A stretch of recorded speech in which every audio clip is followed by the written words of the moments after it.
All right. And hello, everybody. I am the Sweepro27, and welcome to another Dokkan Battle video. Not a Dokkan Battle video, I just did my YouTube intro. My fault. Why isn't chat being displayed? That's not what I want. Show up the chat messages. Like that? There we go. But hello, everybody. I'm the Sweepro27, and welcome to the stream. Hello, Mama Bear. Hello, Cash Data. Let's see. And Antha, hello. So, sorry, I didn't realize 20 minutes to get started. I was making tea. Because I'm going to do something a little bit different with this stream. So, my plan with the stream is this is going to be a much more laid-back live stream. I was thinking through my brain, how did I want to do this? I tried making a PowerPoint presentation, and I had a bunch of memes and shit in it, but it was taking way too long, and I wasn't going to be able to get it finished by this point in time. So I figured instead of wasting my time and having it be a super hype action like, you know what I mean, like a high octane sort of stream with pre-built memes. But if I make it all the way to Fnaf 4, it'll be hard to like go back to a Fnaf 1 slide for representation. So what I will be doing instead is I have a myriad of Google tabs open where we will be perusing from one to another. We will be watching YouTube videos as needed during it. So this is going to be again, a quiet, relaxed stream. I'm going to be talking, not as animated as I normally do. I mean, I am a very animated person, but I can be quite chill when I want to be. I have a couple of different soundtracks that we will be listening to. Everything that we watch will be credited in the YouTube VOD whenever that gets posted. But this is going to be a very long stream. Think of it kind of like a podcast, something you can listen to, have on in the background. If you would like to watch, I will be showing things. I will be pointing out pictures. I will be showing up specific things.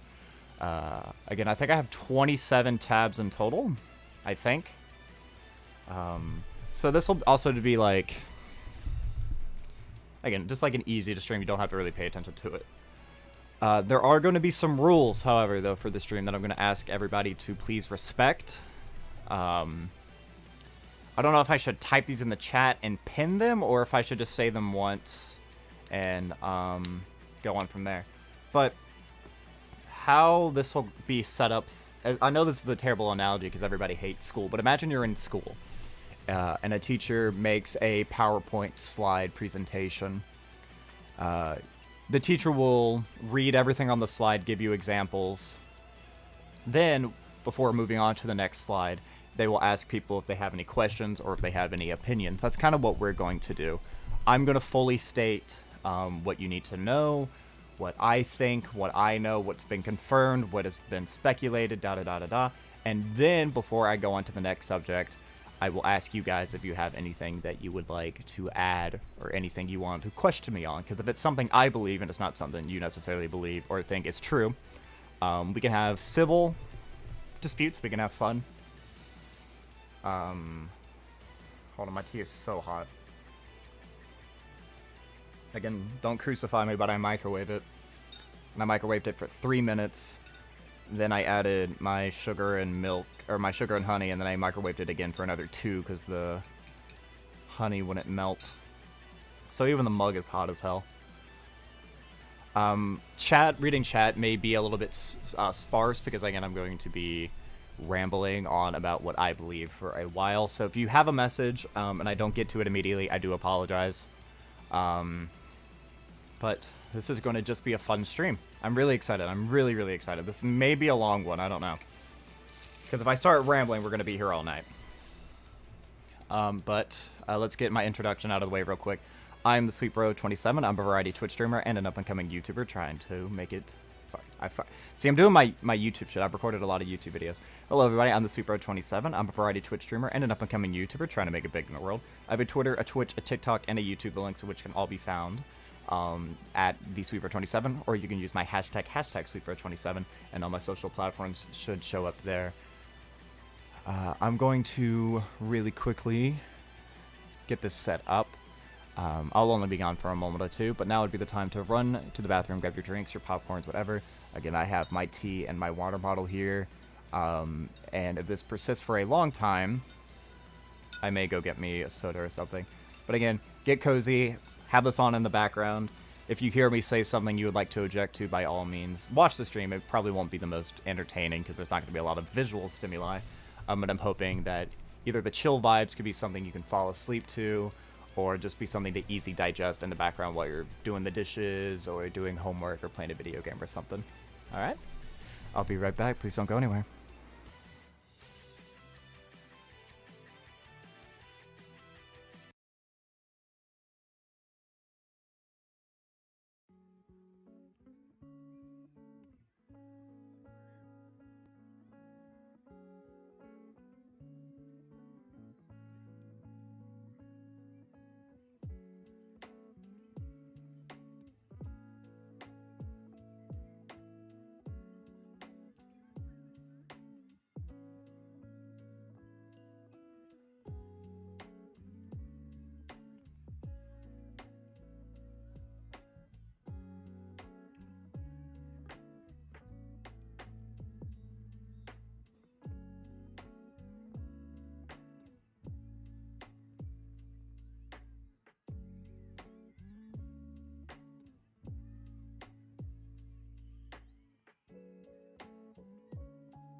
Alright. How does that look and sound, everybody? Hope everything's sounding well, and I hope everyone's enjoying kind of the chill vibes we have going on in the background. So my plan is for it, to kind of be chill, whatever. We'll be listening to Autumn slash Fall Chill, 10 Hours by Woke Panda here. Just in case we feel like crying, Mice on Venus for 10 hours. And if later during the stream, if we need to kind of change gears and go from being more laid back to more excited, if that should warrant it, we have the OST that was playing at the start. But how is everybody doing today? I don't think I've asked, by the way. Did you... I just did. Yes, I just did. Hello, Floyd. How are you doing? What is my YouTube? It is youtube.com/@thesweetbro27. You can also Google just hashtag sweetbro27. It's not the first thing that pops up, but I think my Twitch actually is the first thing that pops up.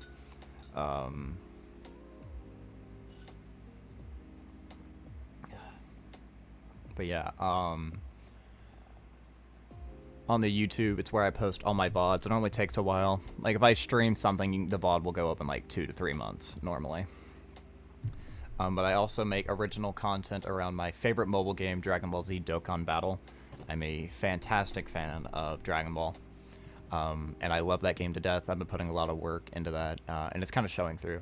I'm very close to hitting 100 subscribers on there. I'm at 89 as of the time of recording this, so hopefully by the time you're watching this VOD, I would have reached that goal, and maybe even by then I'll be a part of the YouTube Partner Program, but I doubt that's going to be very hard away. Let's see here. Everything sounds good? Awesome. Doing well? Good. Sleepy? Well, hey, if you fall asleep to this, again, we're going to be doing some chill vibes the entire time, just going to be talking. A lot of shit's going to be going on, so by all means, I think this will be a fine stream to have on in the background to doze off to, or, again, like do chores or something. Let's see here. Very chill, very great, awesome. One day, we'll just have to type sweet, and Google will autocomplete sweetbro27. Oh, hello Tiff, how are you doing? What do you mean 89? It's 90. Oh, did you just subscribe? That's very sweet of you if you did. That's very sweet, thank you, thank you. Alright, so I guess let's just go ahead and get started. So, you can't really talk about Five Nights at Freddy's without first talking about its creation and its creator. So Five Nights at Freddy's was created by a man of the name Scott Cawthon, who was a indie video game developer for almost his whole life as far as I'm aware. He started off by making Christian little cartoon programs that had his 2 children as voice actors. I believe he had a YouTube channel that he posted them on. I didn't research this ahead of time. But I know he did that, and then all the videos he made, there would be a video game side-scroller corresponding to the Bible story, and eventually that wasn't exactly the path Scott wanted to go down anymore, so he started making games that were just flashy and bombastic, the most notable of which being The Desolate Hope, a game where you play as a coffee pot fighting Soul Dozer, who we actually fought in Fnaf World, if you remember, during Foxy Fighters. Soul Dozer was the final boss of that as well. Eventually, Scott wanted to just kind of stop making bombastic games, and he made a game involving a character of the name of Chipper. Chipper will be very important later on, as he makes several cameos throughout the rest of the series with a character named El Chip. Now, the art style of Chipper was something unintentionally straight out of the Uncanny Valley. And people who played the game said that it was scary, giving them bad memories of their childhood about scary animatronics at Chuck E. Cheese or the Rain House Cafe. Eventually, Scott just couldn't handle it anymore. These creations, what she meant to be fun and everything, people just kept criticizing, calling them scary or mediocre or anything like that. And the pressure finally got up to him, and he created something that the fans wanted. He created what the fans said was the only thing he could make. He made a horror game. He made Five Nights at Freddy's. Originally intended to just be a one-off sort of game. At first glance, there's not much to this game. It follows a simple gameplay loop where you play as a security guard by the name of Mike Schmidt. And during the duration of this stream, names in this series are very, very important. So anytime I make reference to a character name, please be sure to remember it. I will do my best to try to go back if a character becomes relevant again in the future. However, I can't make any promises because I may get a little bit distracted. Oh no, the chat isn't showing up.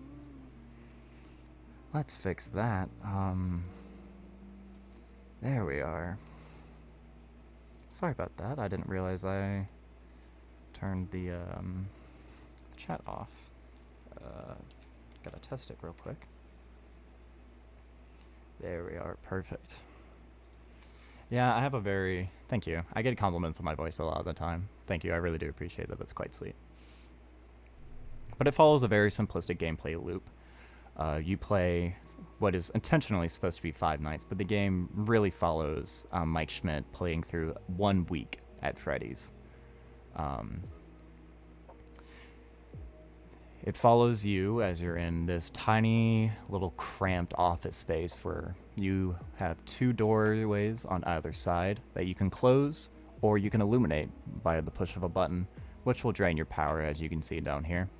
You also have cameras where you're supposed to watch the place and make sure nobody comes in. However, this being a horror game, it's never so simple. You get a phone call on your first night, right as the game starts, and it's comforting to hear another human's voice in this seemingly uncanny world. It's from a character voiced by Scott Cawthon, loved by the community, fondly known as Phone Guy. Now, Phone Guy, he isn't calling you as you do it. He left pre-recorded messages for you. It's unknown whether Phone Guy was putting in his 2 weeks and you are his replacement. He was going to a different part in the company. It's never really specified, nor is it really important in the grand scheme of things. But he's your mentor figure. It's nice to have him around, especially in such a creepy place. And in his own way, Phone Guy was a pretty creepy character in of itself, because he has 2 sides to him when you talk to him. The corporate side that is trying to hide anything, to hide the real danger that Mike Schmidt is in, and trying to help him. He talks about if you go missing, a missing person warrant will go out in 90 days after all the blood has been cleaned up out of the office. He tells you that the animatronics will not recognize you as a human, but rather a naked endoskeleton and forcibly stuff you into a suit, where animatronic parts will be thrust into your body, forcing your eyes to pop out of your skull, your teeth to be ripped from your mouth, and blood to pool endlessly from your body. Again, it's unnerving, but he guides you. He gives you tips and pointers to help you get through every single night. Well, where every single night just gets increasingly more difficult. But Phone Guy's fate, as I'm afraid we all know, or should know at this point, ends rather tragically, because on night 4, upon receiving his pre-recorded message, he sounds distressed, which instantly makes the player distressed, because the one person who has always been calm, cool, and collected is now showing cracks in his demeanor. He knows he's going to die, and he tells the player to look into one of the animatronic suits, and he asked, "How long do you think someone can survive in one of those?" Before you hear a jump scare, and the phone call ends. Upon entering the next night, night 5, you get another phone call. However, who's calling you? It can't be Phone Guy. We know he died. Well, it is Phone Guy. There's this loud, jarbled sound of just terror. Horrible screams that don't sound human. Upon playing said sound in reverse, you hear something along the lines of the joy of creation. Something that we'll get to in a minute. But it was so impactful on the community at the time, hearing Phone Guy not only die, but say such a cryptic message, that it actually spawned its own game series. Or, not series, but a fan game. One of which, Scott Cawthon, dies in real life. Kind of scary. And a little bit weird. But you beat Night 5, you unlock the hidden Night 6, where there is no phone call, just the animatronics are on a higher difficulty. And then Night 7, which is the custom night, where you can make any character in the game as difficult or as easy as you wish. And baseline, that's all the game has to offer. Just scary animatronics that don't recognize you as an or as a person. They think you are a naked endoskeleton that needs to be covered up so it doesn't traumatize a child. These aren't bad guys, they're just robots with faulty programming. You have Bonnie, the rock and roll guitarist. Chica, the lovable mom-like figure of the group. Foxy, the outgoing one that's everybody's favorite, even though he's out of order. And you have the ringleader, Freddy Fazbear. But Scott Cawthon, whether intentional or not, he added hidden elements that would change the world of horror, indie gaming, and storytelling as a whole, morphing our childhoods into something different. Again, once you play the game just on its own, you will never know the truth. Just freaky animatronics doing freaky things, staring at you when they shouldn't, or, well, simply just trying to kill you at all. It's a little messed up and demented. However, there are certain Easter eggs. See, I just closed the photo, and now it seems I can't find it again. Where are those newspaper clippings? Aha, there they are. Some of the cameras have hidden Easter eggs. Foxy, when he leaves Pirate Cove, can have the words "It Me" be plastered in front. There can be photographs of crying children plastered on the wall. Freddy Fazbear ripping his head clean off, or even a golden bear, which we'll get to in a moment. Oh, here's a better picture of what it actually looks like. But the most damning thing are these 4 newspaper clippings that can be found on the wall right outside of your office. Originally, these say rules at Freddy's, where it tells children not to run in the halls or poop on the floor, and by all means, don't touch Freddy Fazbear. But on occasions, when flicking to this said camera, these 4 news articles tell a dark and twisted story, not for the faint of heart. It talks about local children going missing, presumed to be dead, and there are animatronics start to smell of rotten flesh, and mucus can be found leaking from the animatronics' noses. There is a child murderer, one who was presumably caught, and as you can see here, suspect convicted. We'll all know that that really isn't the case, but ultimately these disappearances and the realization of where the missing children were lead to this little franchise shutting down.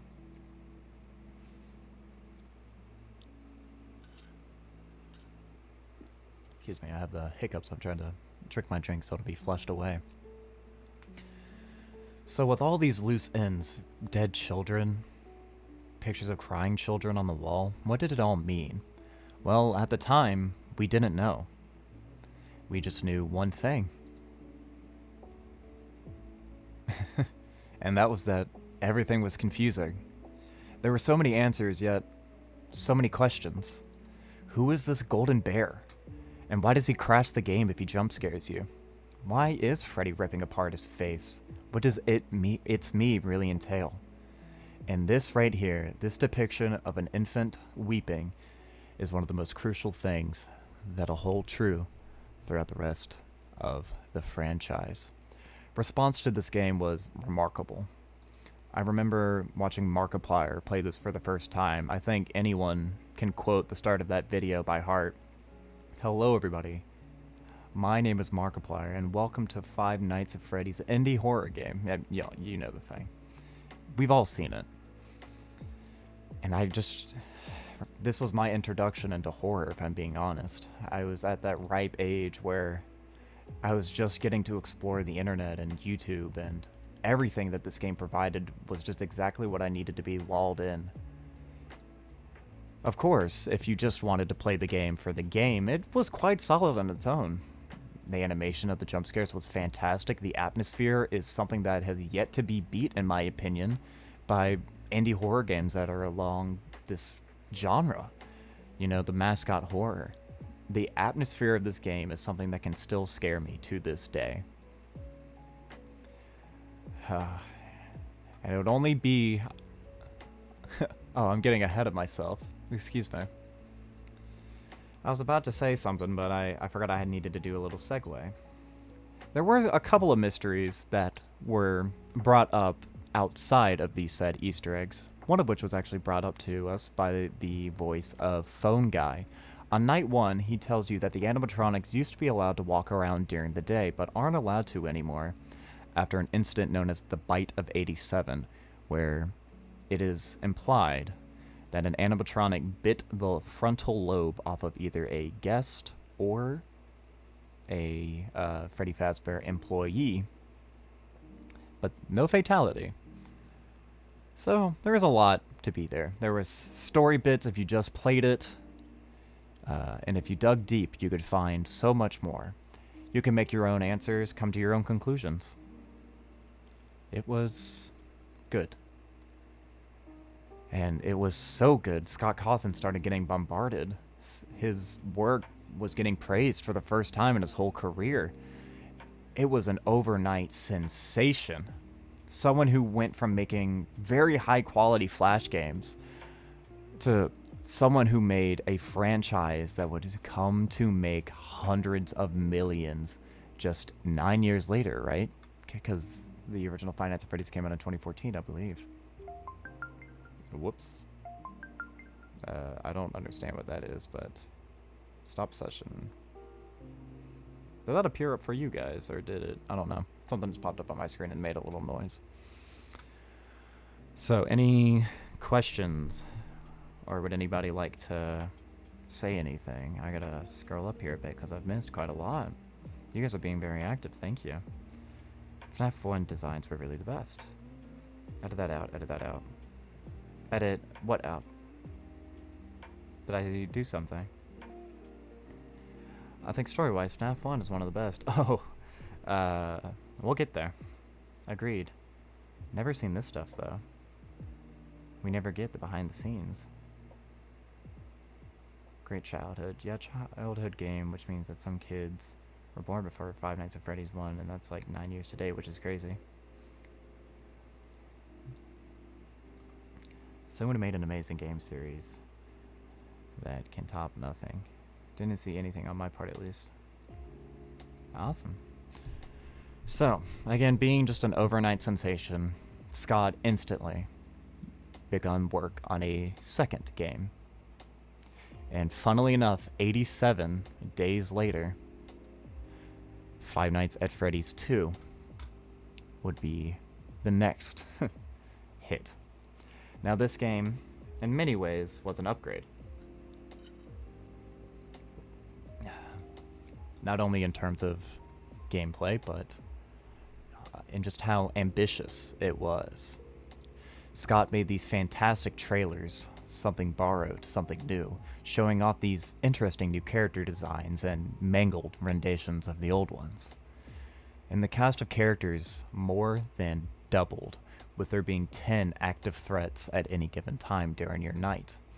You had the toy animatronics, including Toy Bonnie, Toy Freddy, Toy Chica, and what was supposed to be Toy Foxy, but children would constantly destroy the animatronic, mangling it, where it got the fond little name being the Mangle. And someone who's never actually brought up by Phone Guy, but is a little balloon boy. Then we have the original, I say that in quotations, gang, Chica, Freddy, Bonnie, Foxy, and the return of a golden bear, simply known as Golden Freddy. Now, there are several Easter egg characters that are hidden in this background, but they share little relevance at this point outside of XQC, which we'll get to momentarily. Oh, and how could I forget about this newcomer? The puppet. By looking at the puppet's design, let's see if I can find a better photo of it. But looking at the puppet's design, a smile with little eyes and a tear trail. Do you see a parallel? Scott was definitely brewing something in his brain at this point in time. So, the gameplay loop of Five Nights at Freddy's 2 drastically changes. This was now your office. You had 2 vents on either side, and a main hallway in front of you. No doors to lock out the things that are trying to get to you. You only have 2 ways to defend yourself, really. You have a flashlight, which can look down any of these pathways. And some animatronics are deterred by the light, meaning they'll retreat if you catch them. Or, if something should sneak its way into your office, you can put on a Freddy Fazbear mask, tricking the animatronic to make you think you're just another one of them. Of course, it's not so simple. Upon launching up the game, you're treated to this weird little minigame where you appear to be Freddy on the show stage. You can look to your left and you can look to your right. And you just see Bonnie and Chica standing on stage as eerie music plays in the background, something that is haunting and a masterwork of auditory design. There are 3 renditions of this minigame. The first time, nothing happens. The second time, Bonnie and Chica are staring at you, with a rare chance of Golden Freddy jump-scaring you at the end. As well as the third time, the puppet follows your every move right in your face. A bit odd, I wonder what it means. So the gameplay loop of this one goes from checking your cameras, which are all completely dark, but by using some of your flashlight battery, you can illuminate the cameras, so you can see where things are and where things aren't. There's also a prize corner, which has a music box, which needs to be wound up to keep the puppet at bay. The puppet will not fall for the mask, nor is she deterred by the flashlight. So you check light, check the doorway, check the light, put on your mask as needed, make sure that music box is always wound up, and you're good, right? Well, upon starting night 1, your phone rings. You answer to hear a very alive phone guy. What? How the hell can phone guy be alive? He died in the first game. Well, this game is actually a prequel taking place during the year of 1987. Roughly 5 years before Five Nights at Freddy's 1. So even though these animatronics are the exact same from the first game, their parts were used to make the toy animatronics. But as we'll get to see here in a moment, when this restaurant shuts down, this cast and crew are the ones who get refurbished and are used in this location. So Phone Guy, yet again, does his normal Phone Guy things. He's very corporate and trying to hide the true meanings behind why these animatronics are trying to harm you, saying it's because of a database that detects criminals. If he really believed that, why would he tell you how to use a mask that can hide anything? Or how would he tell you how to keep the puppet away? He says it has something to do with they go to where it's quiet, but why would I be in any danger, Phone Guy? He knows more than he alludes to. When playing through the game normally, on night 5, he makes reference to there being... on night 6, actually.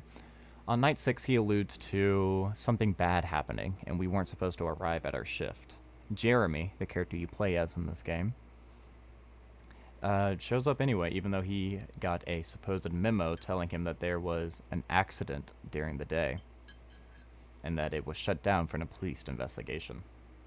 He's told to finish his shift because it's safer than leaving right then and there with the animatronics being active, and he'll work the morning shift the next day, where it is assumed he was either the bite victim of the bite of 87, or he bore witness to it.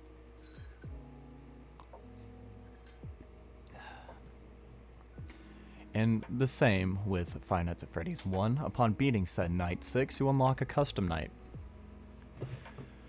where you can set any of the 10 animatronics to any difficulty you want. The Phantom, Golden Freddy, and the Puppet, I believe, are excluded from that. However, the other animatronics have difficulties which can go from 0 to 20. Again, there's not much here if you just play the game. But by diving just a little bit under the surface, you'll find the true grim story. Allow me to dive in. Upon every time you die in Five Nights at Freddy's 2, there is a rare chance you'll get one of these death minigames, which is how the story is revealed. Let's start with this one, the Take Cake to the Children minigame. On the surface, it's very simple. You play as Freddy Fazbear giving cake to these upset children. But on the outside, there is one child locked out, crying. You see a purple vehicle appear behind them. Let's see if I can find a good picture of this. As you play the game, you watch as a purple man exits from the car. Let's see. Yep. A purple man will emerge from the car and actually kill this crying child. Does this crying child look familiar to anyone? This little weeping infant sprite. So Freddy, helpless to do anything, as well as the player, they're forced to watch this man exit his car and brutally and cold-heartedly murder a child, and then drive off like nothing happened. The minigame ends with the puppet jump scaring you, ending the nightmare, and you can start the night that you failed once again. The implications of that being, this is why the puppet, or marionette as some like to call them, are haunted in the first place. You have the Save Them minigame, again playing against Freddy, but in a slightly different art style.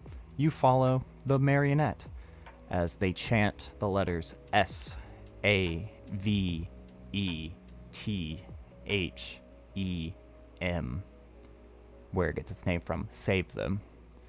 Again, powerless to really do anything, you follow the puppet through a maze of the pizzeria, seeing pools of blood everywhere, dead children hidden in certain areas, or animatronics laid slumped on the ground.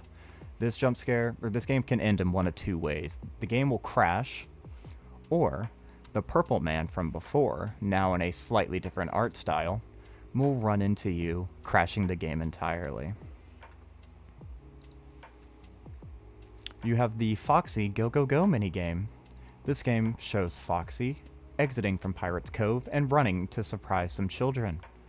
However, upon the purple man entering the room, once you go into the room with all the children, again, let's see if we can find a good photo of this. Yep. You will see 5 dead children murdered yet again by the same purple man. This minigame ends with Foxy jump scaring you.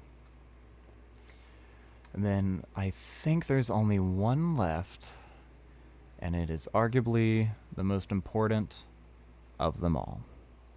The Give Gifts, Give Life minigame. This time you play as the puppet. You see 4 dead corpses on the ground. 4 innocent, dead children. You go up to each corpse, putting a present right next to them. After everyone has a present, you give them life by stuffing their bodies into animatronic suits. Once all 4 have been put into suits, a 5th body will appear in the center of the room. However, they don't get a second chance, because you get jump scared by Golden Freddy before ever having a chance to give him a gift. Now on the subject of Golden Freddy, we may as well talk about him. Who is this Golden Bear? Sometime long before Five Nights at Freddy's, or even Freddy Fazbear's Pizza, there was this small chain of restaurants called Fredbear's Family Diner, which had 2 animatronics, a golden bear and a golden rabbit. Now, Fredbear's Family Diner ends up getting bought out by Fazbear. What was their name at the time? I think they were just Fazbear Animatronics at the time. And then those parts get used and recycled. Again, we'll get to that in a little bit later. But a golden bear and a golden bunny. It's a little bit odd. We never see a golden bunny, but again, Golden Freddy here does make several appearances throughout the game as a constant threat.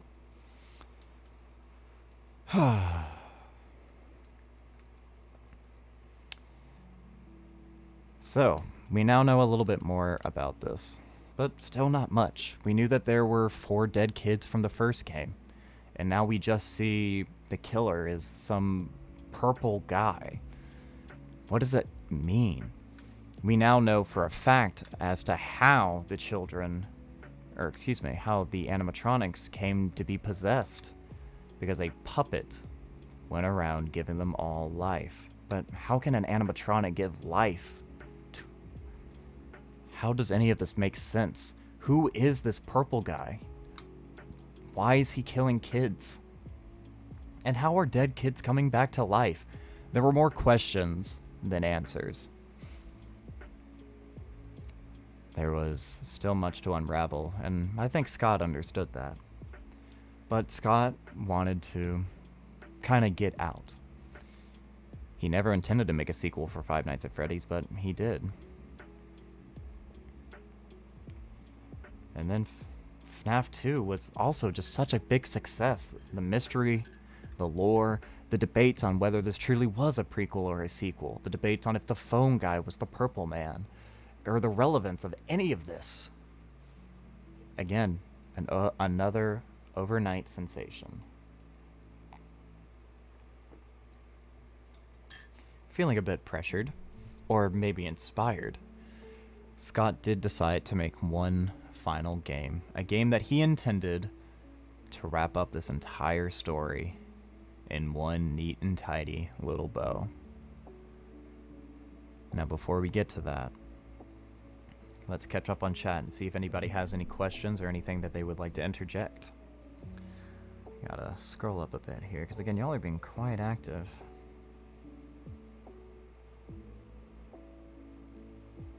Let's see, where did I leave off? It's just so weird how FNAF evolved over time. To just how much it's changed. It has, that's kind of the whole point of the stream. Phone Guy, yes, we love Phone Guy. Oh yeah, FNAF 2 is a prequel. Still weird to me. I thought 83 because of the bite of 83. Yeah, we'll get to. Well, don't worry, don't get ahead of yourself. We're gonna get to the 83 incident. And Fredbear is before all the other diners. The 2 bites really confusing me, lol. Well, don't worry. Once we get to that point, we will explain the different bites. Purple guy's so fucked up. I really hope he doesn't come back. Oh, but he always comes back. We'll get to that as well.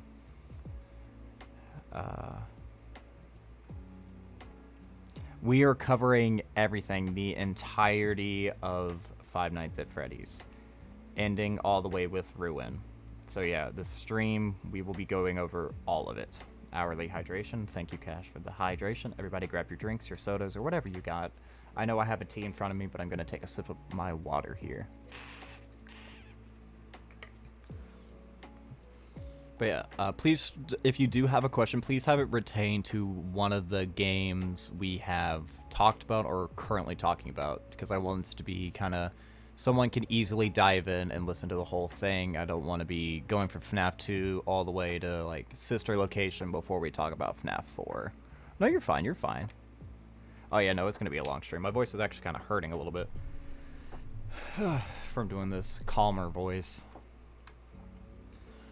But if everybody is all caught up and no questions, we can move on to Five Nights at Freddy's 3. Oh yeah, this is where shit gets real.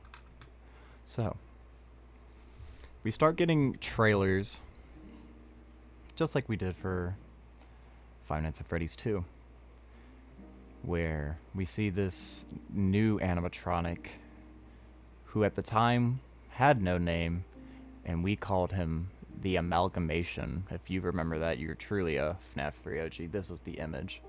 It was assumed that this was a combination of different animatronics, the skeletal frame of Bonnie due to the bunny ears, the body and big, bulky frame of Freddy. I think the legs were supposed to be Foxy. I forget. But just who was this amalgamation? Why had we never seen him before, and what's the relevance of all of this? Well, before we can really dive into that, let's dive into the game. As we established prior, Five Nights at Freddy's 2 roughly takes place in the year 1987. Five Nights at Freddy's 1 roughly takes place during the year 1992. And this game takes place 30 years after.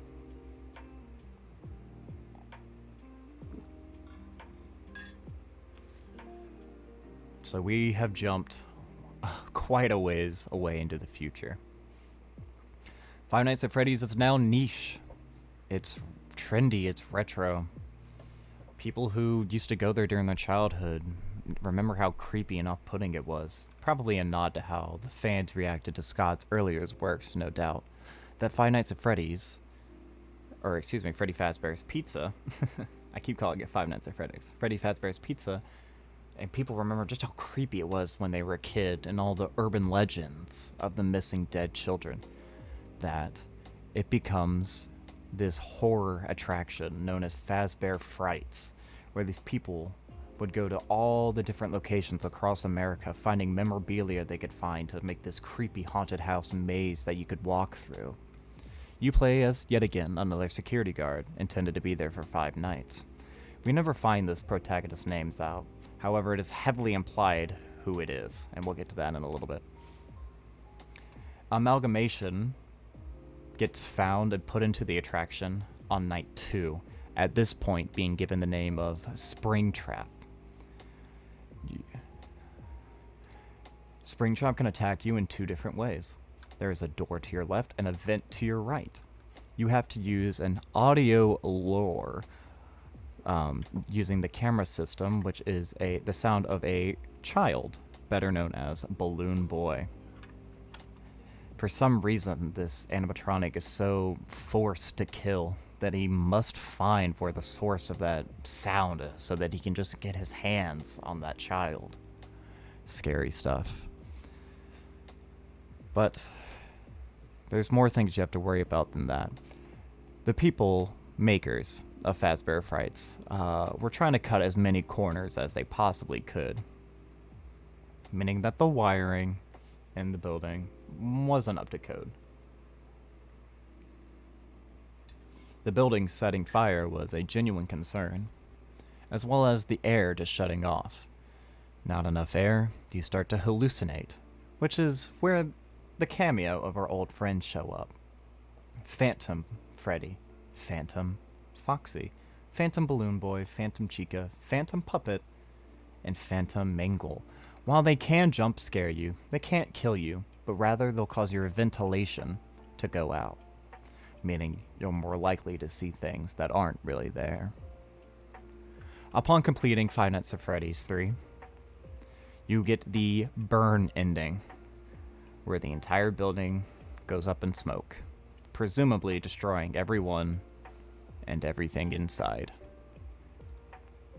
And if that's all you do, you get the bad ending. You can see Freddy, Foxy, Chica, and Bonnie, their eyes glowing, showing that the dead children inside are trapped for one reason or another, as well as there is a mysterious fifth peeping in the background. You should know by now that there's more to these games than just playing them. There's a story, something that is being spoon-fed to us.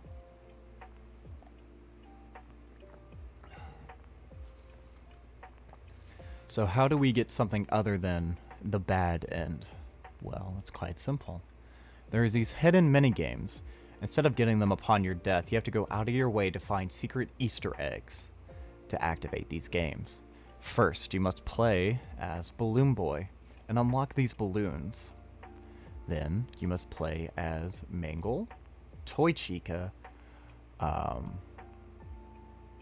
the Golden Freddy, as well as XQC. I know that's not his name, but that's what I call him. To give various crying children cake. Now, not just any crying children.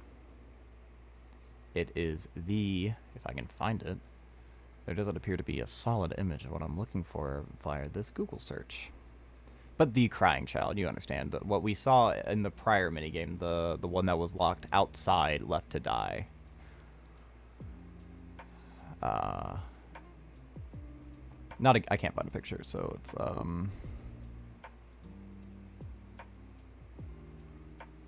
this child. You have to give this child cake. Now, how do you figure out how to get to these Easter eggs? Well, in between every night upon completing it, you must follow a mysterious purple Freddy through the original location, playing as both Freddy, Bonnie, Chica, and finally, Foxy. The purple bear saying, "Follow me," the entire time. Until you enter a mysterious back room where the purple man suddenly emerges, disassembling the animatronic, destroying them.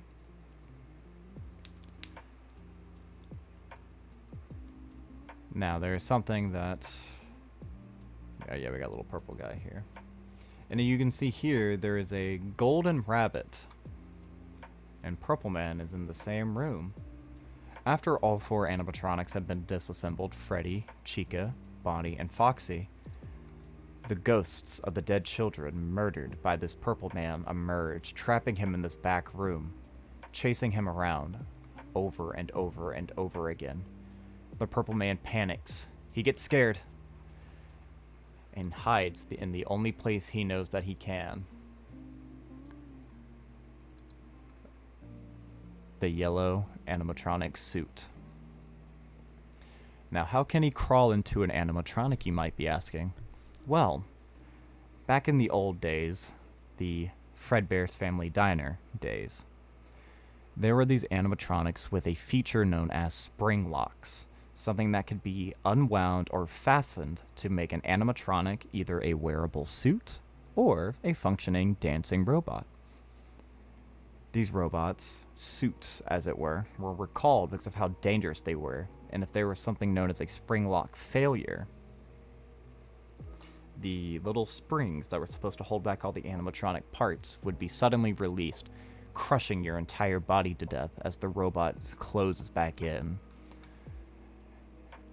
Upon being scared, breathing heavy, it's also raining in this building. The spring locks give out, crushing the Purple Man to his death. But that happened in the past, and that's how Springtrap came to be. As you can see here, there's organs leaking from his body. You can see some bit of an intestine, entrails going down his legs. So that's where this monstrous design comes from. But there's much more to that. You don't ever actually have to beat the final night of the game to get the good ending. Upon doing all of these minigames and giving the crying child their cake, you enter what is known as the Happiest Day game, where you play as, presumably, the puppet. You walk along this long trail, meeting Freddy, Chica, Foxy, and Bonnie, and yet another crying child. You deliver a cake, and the masks fall to the ground with a smile plastered on their face, and the crying child stops crying and disappears, giving him their happiest day.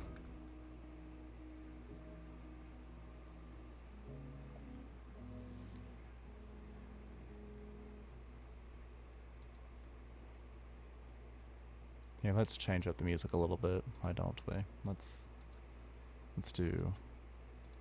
We'll have this playing. Is it gonna play?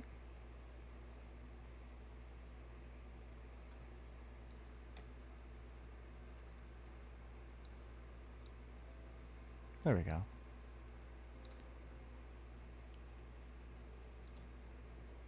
So as I mentioned earlier, Fazbear Frights. It burns to the ground.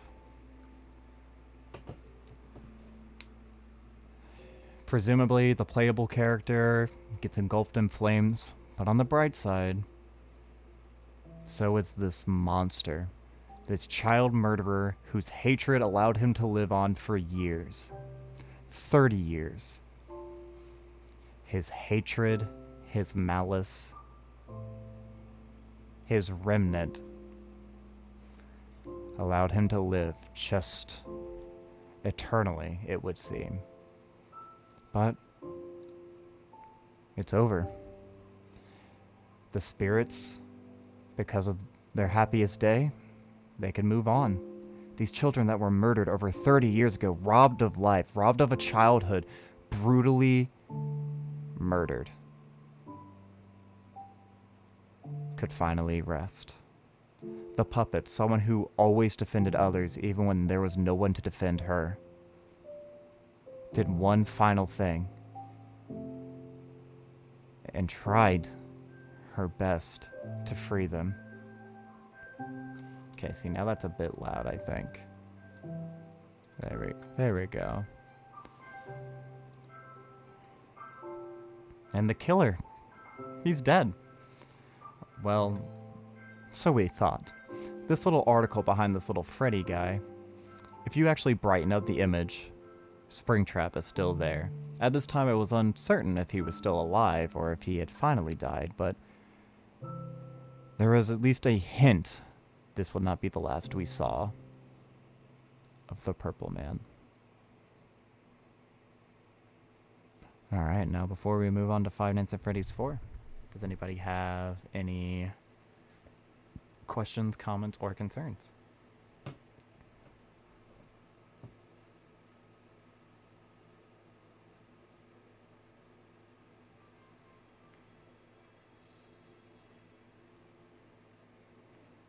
feel like FNAF 3 is where Scott really started going into the lore. I agree.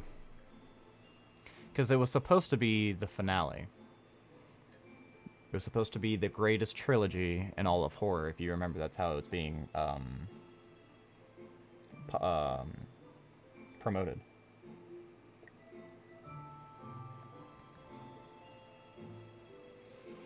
At first, no, but how lore is explained in FNAF 3 with the minigames and such, Scott was working on the lore. Okay, I feel like the music is quite loud now. There we go.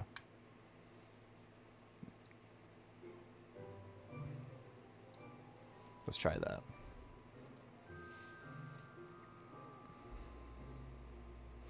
It's the arcade and they kind of remind me of 3. Oh yeah, no, I'll get there. Well, hello, Yowie. Welcome to the stream. Hope you're doing fantastic tonight. We're just talking about some Five Nights at Freddy's lore, kind of doing it in a podcast style, so that this will be something to listen to and just kind of have on in the background.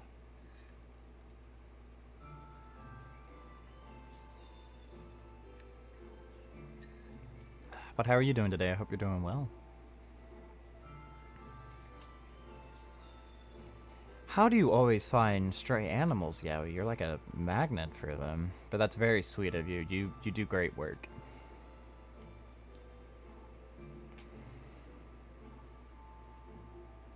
Super active goblins in chat. Well, that's a damn shame. You should break their kneecaps if they dump a cat. Because I like cats. Alright, so is everyone following? Is everyone still kind of... Because we haven't really gotten to the complex shit yet.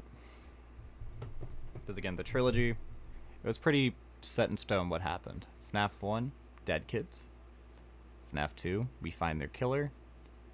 FNAF 3, we kill the killer. And the animatronics being possessed by the dead children were allowed to go home. Yeah, remember when we only had like 20 animatronics in total?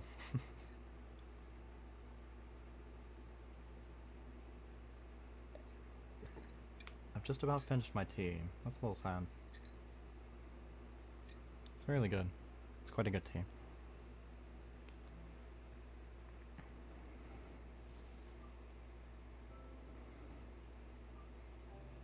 Yeah, people are awful.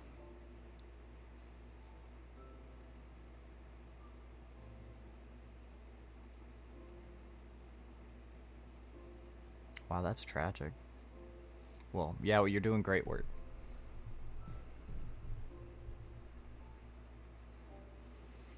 Yeah, that's just, they're just saying that so they don't have to be liable for taking care of it. That's bullshit.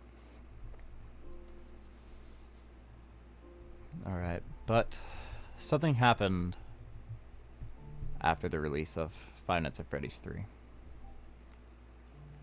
Something that Scott never intended, I don't believe. Five Nights at Freddy's 3 was solved in a day. 6 hours after the game was publicly released, the happiest day was found. Something that Scott had put his heart and soul into, for something for people to break and poke and try to prod at for days, weeks, and months, was solved in 6 hours. The gameplay was also ripped apart too. The repetitiveness of just how easy it was to break Springtrap's AI. How mediocre his jump scare was. How there wasn't any utilization of the phantoms. People weren't happy. Even though that this was a perfect ending to their game franchise, we demanded more. We needed more. And Scott, well, he hated hearing that this game that he made intentionally to be scary wasn't scary. So he was going to scare our socks off. Five Nights at Freddy's 4. A game no one expected, and it just kind of appeared one day. I remember Dawko played this on a boat in the middle of the ocean, because no one expected this. It was supposed to drop, I believe, on October 31st of 2015, but it like randomly was released like in the middle of March.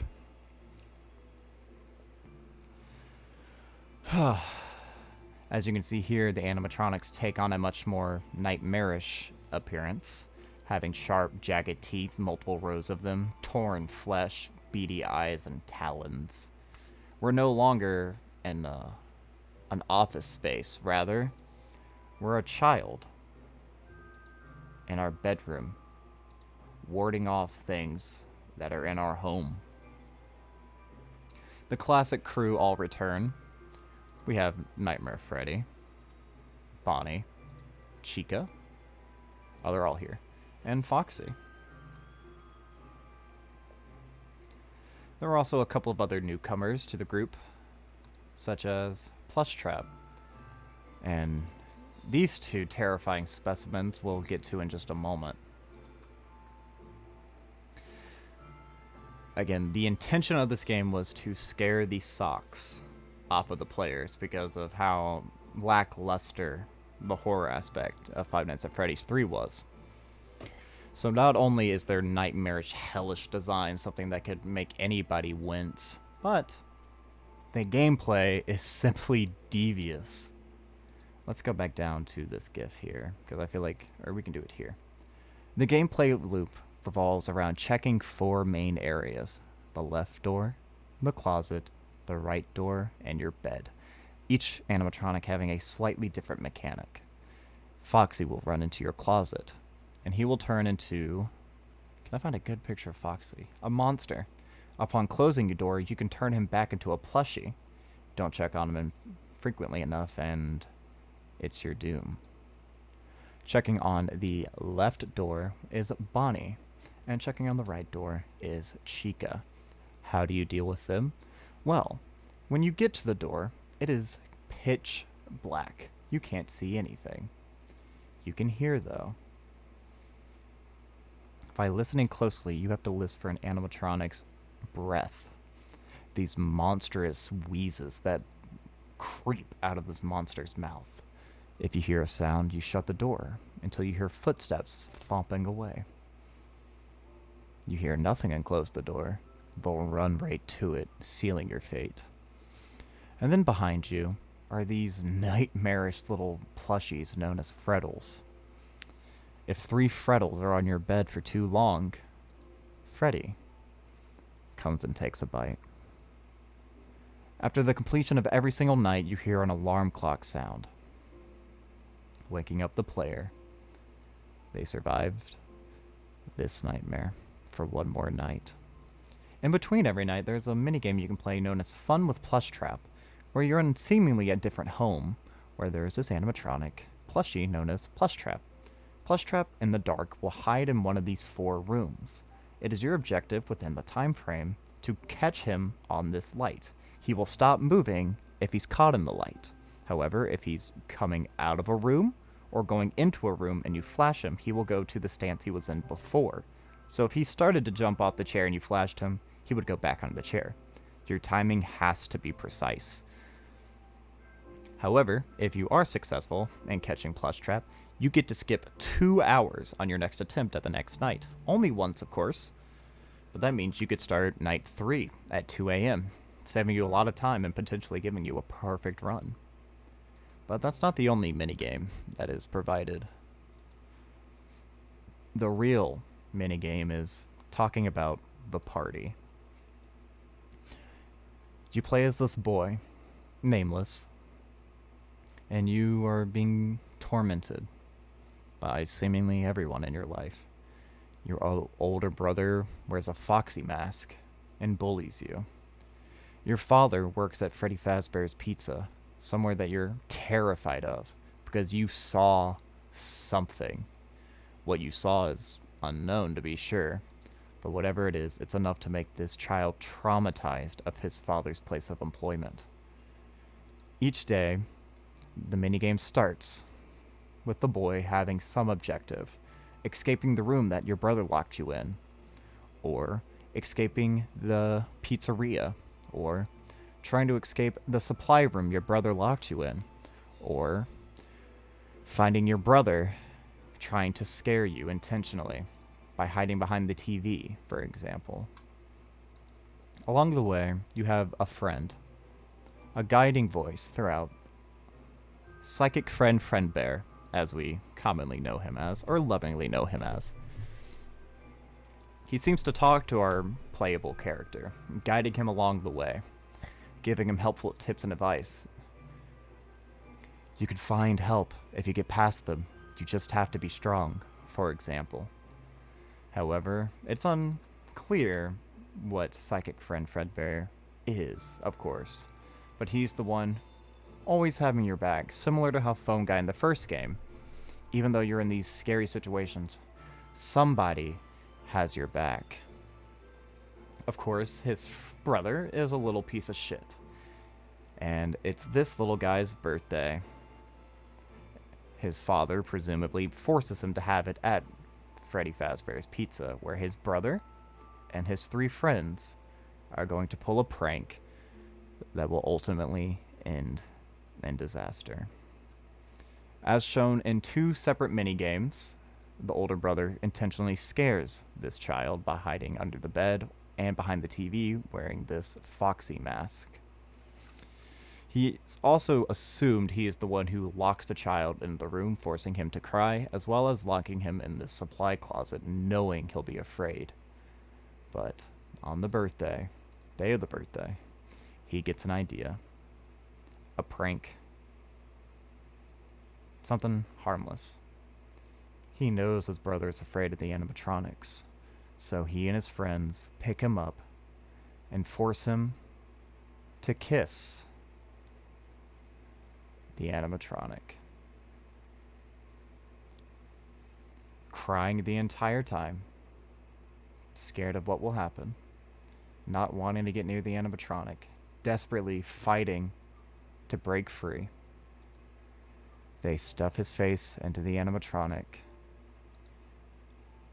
and that's when the animatronic's jaw slams shut, crushing the child's skull, putting him into a deep coma. The brother and his friends look on in awe at the disaster that started at their hands.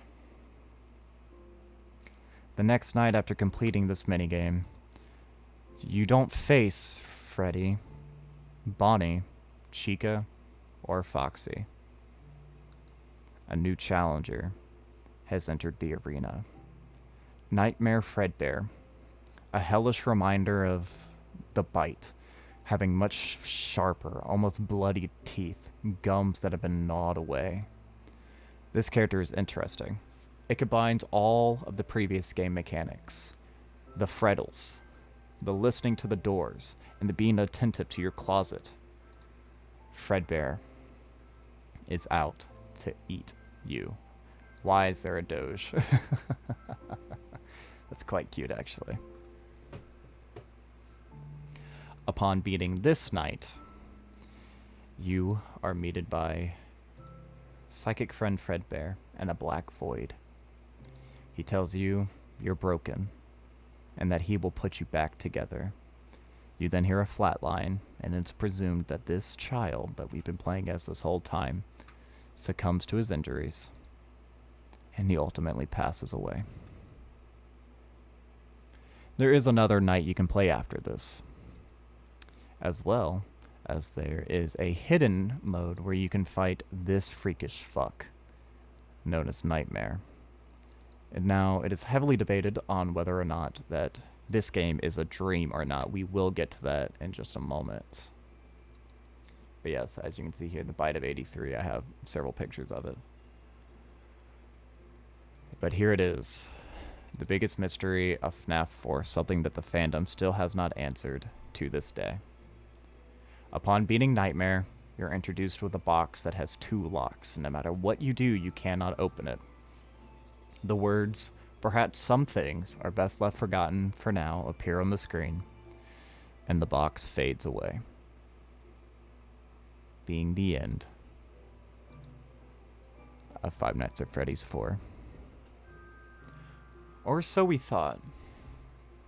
There would, of course, be the Halloween update, which didn't do much in terms of lore. But yeah, that was the story.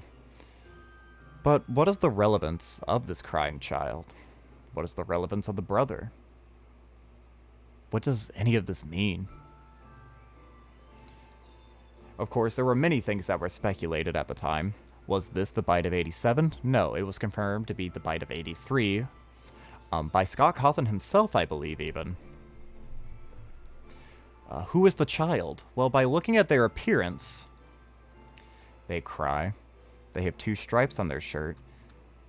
Many people believed that this was the puppet. But it couldn't be the puppet because in the Five Nights at Freddy's 2 game, the puppet was the little girl who died outside of the pizzeria. Well, then this character must be the who haunts the animatronic Golden Freddy. But was Golden Freddy even truly haunted? And by this character?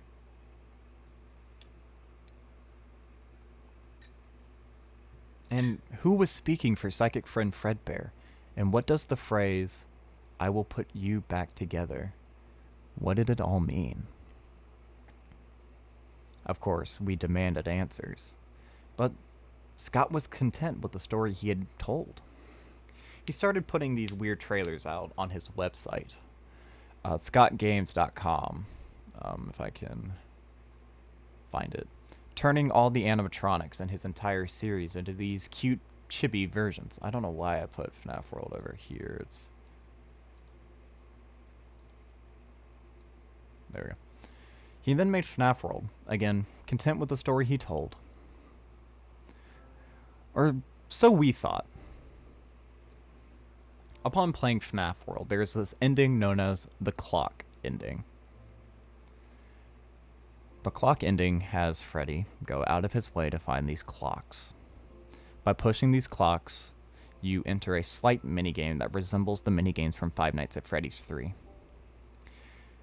The symbolism of this is telling the player how to play the minigames in Five Nights at Freddy's 3 so that we could all have the happiest day.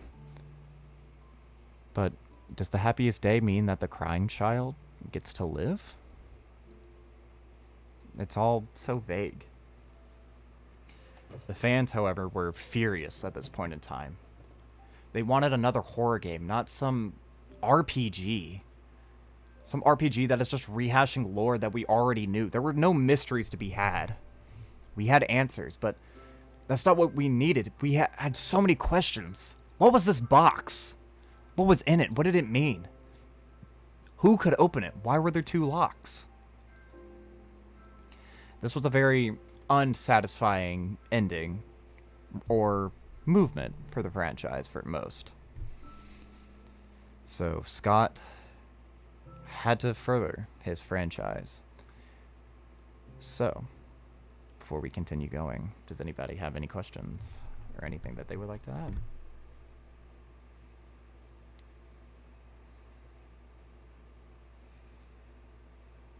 It was super scary. That was the whole point. It's like, it's ironic how he started making FNAF games because Chipper was too scary and then made Fnaf Horror because, yeah, wow, scariest game. I'm not gonna lie, the voice has been so calming. Well, I'm happy. That's kind of the point. Hello, Ginger Fury. Thank you for dropping by. I really appreciate it. Hope you're having fun. He's here. He's there. He's here. He's there. He's everywhere.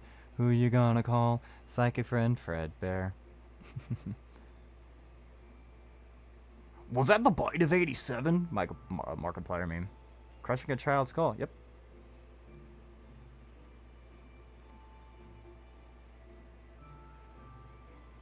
One of my 5 memories I remember is just taking my brother. Yeah, I'm not gonna mention Dream Theory, unfortunately, even though it's my favorite interpretation. However, because the fandom hated it so much, I don't really want to go into it, even though it's an interpretation that I thoroughly enjoy.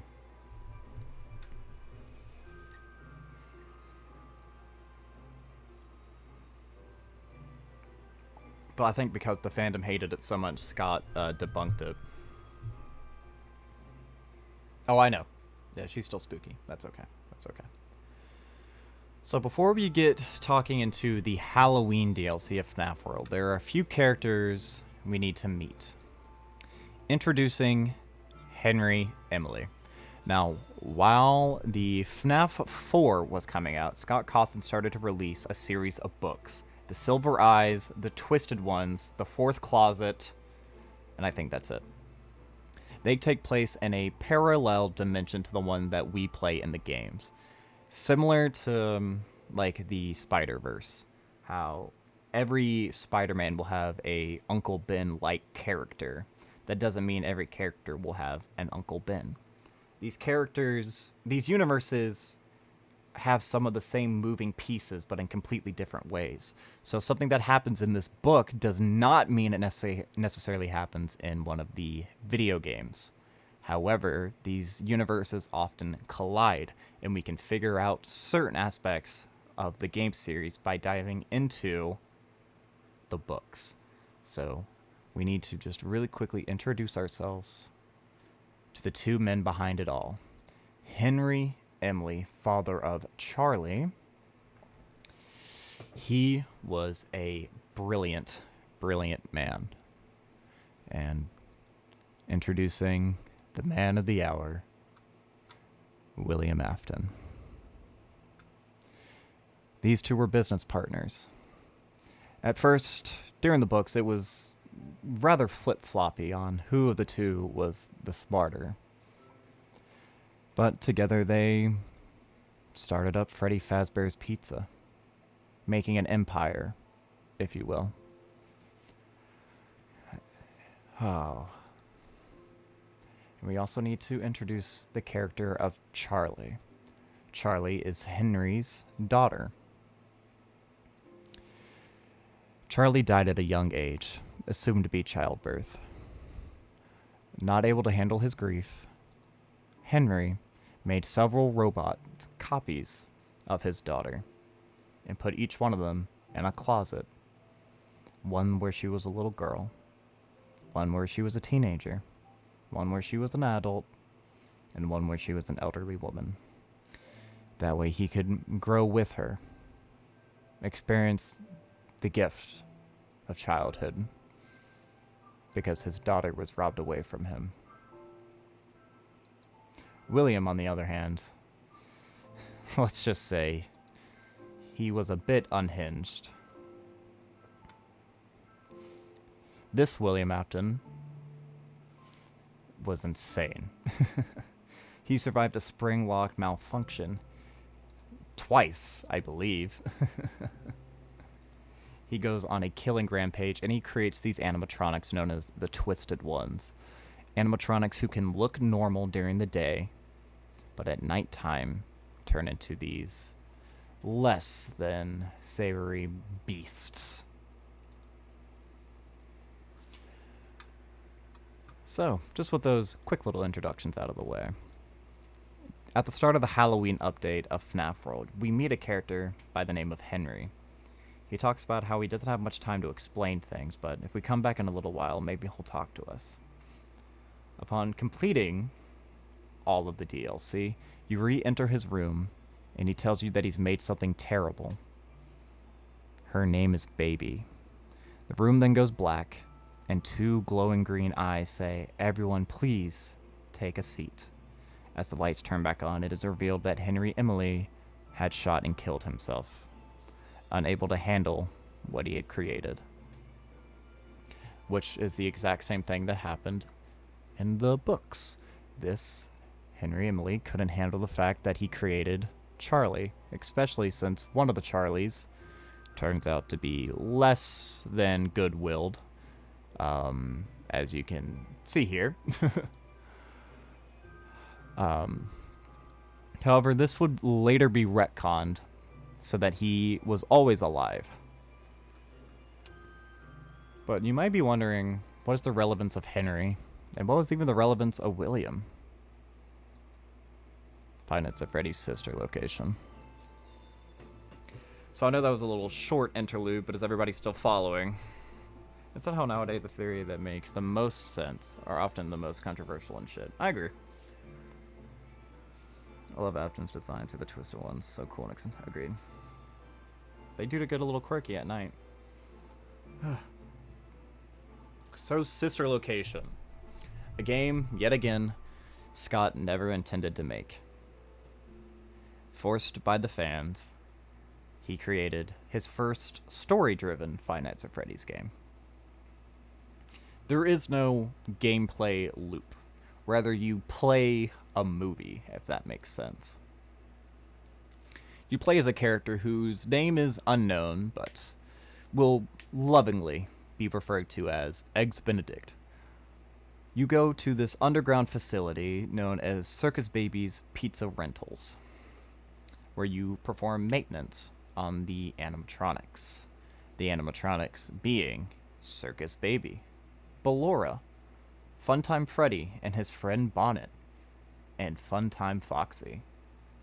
These animatronics used to have a pizzeria of their own, but on the first day, there was a pipe leak and they had to shut the building down and instead rent individual animatronics for children's birthday parties instead. Now, there were many theories as to why this was, even one of which that assumed that these animatronics were sex toys for adults, given their robust design, puckered lips, and the fact that the line "you don't know what we've been through" was prominent in all of the trailers. Scott himself deconfirmed this theory, thankfully, but this was the most unknown the franchise had been in a while. Almost no returning animatronics. We're in a completely new location. Does this take place before or after Five Nights at Freddy's 1? Why have we never heard about these animatronics before? Who even made them? And this is a sister location? Does that mean that there's multiple owners? There is so much mystery to be had. I want to see if I can find a picture of a specific trailer. Or it's not a trailer, it's a teaser image. It does not appear that I can find it. That's alright.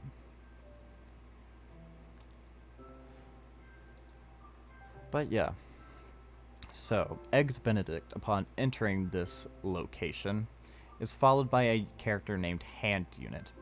Now, I have praised several other characters who talk to you throughout the night. I've praised Phone Guy for being a good quality character. Somebody who makes you feel comfortable and that you are able to do this. He talks you through everything. And psychic friend Fredbear is being that like older brother like character who wants to defend you and protect you and tell you that you're strong and that you're not weak. Hand Unit, on the other hand, is a character who will become very prominent as we move forward. There's a little bit of sinisterness in his talk.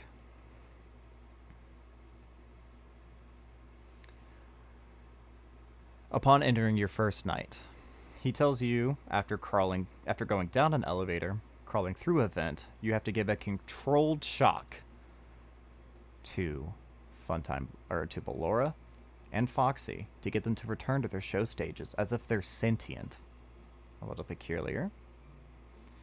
You then have to go visit Circus Baby and give her a controlled shock.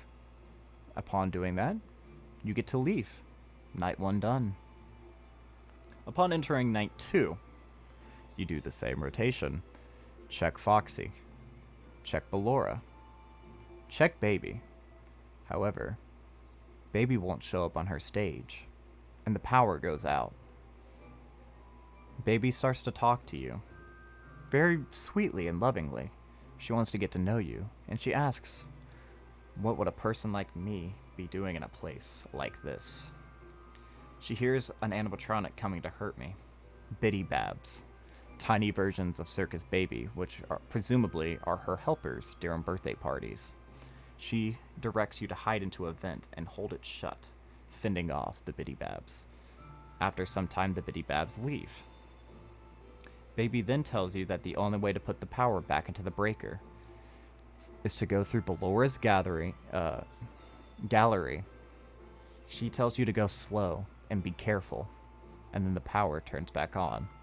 Once the power is turned back on, Hand Unit urges you to go through Ballora's gallery as quickly as possible.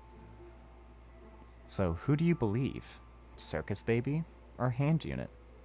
Of course, you have to follow what Circus Baby tells you. After crawling your way through there, you're met with this panel where you have to turn power back onto all of the rooms in this little rental area. Then you leave. Of course, this little rascal tries to kill you the entire time, but that's not important. Ballora starts to sing to you on your way out, asking you, what does she say? I forget, it's not important. But basically, all of these characters, for the first time in the series, are showing verbal sentience, human sentience, the ability to speak. Night 3. On this night, you have to do maintenance on Toy Freddy. The way of doing this is by going into Funtime Foxy's gallery, running to the end, making sure to flash them in the eye so that they don't kill you, and then doing up a repair. Hand Unit urges you not to talk to Circus Baby, but you're allowed to. By going into Circus Baby's gallery and talking to her, she tells you a story of the first and only day that her pizzeria was open. She talks about singing to children, playing them music, blowing them up balloons from her fingertips. She even had a power to make ice cream come out of her stomach. She remembers how many children were in the room. 2, then 3, then 2, then none, then 4, then 3, then 2. So vividly she could remember how all the friends were playing with each other. And then everyone left, except for one little girl with blonde hair and green eyes. Suddenly, Baby lost control of her body. Her stomach opened up, and an ice cream cone was created. She doesn't remember what happened next, but there was the sound of screaming. She couldn't move. She could only listen.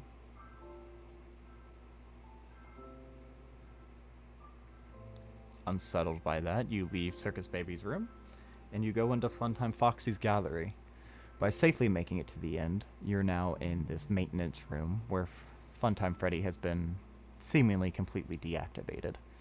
After performing the necessary maintenance, you leave the room and start going back through the gallery, where Funtime Foxy will jump scare you. However, you don't die. Instead, Circus Baby kidnaps you and stuffs you into a spring lock animatronic suit, the same spring locks which killed, or seemingly killed, Purple Guy, as well as crushing the crying child's cranium. She starts to say some less than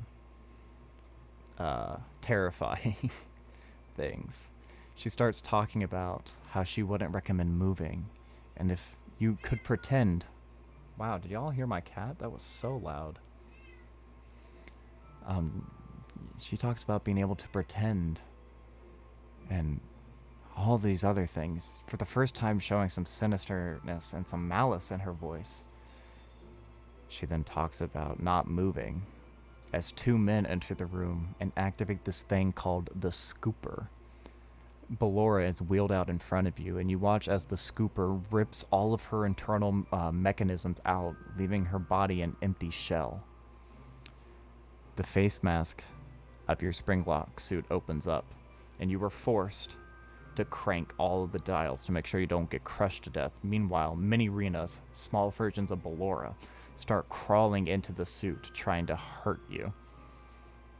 Upon surviving this night, Baby does as she says, and she lets you escape. You return the next day, and Ballora is nowhere to be found.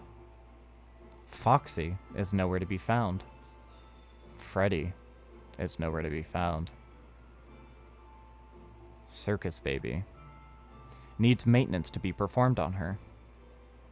So you go back to the maintenance room, and there she is. But she tells you something.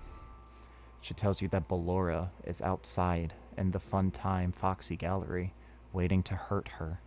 You have to follow her orders explicitly to a T to ensure that you don't die.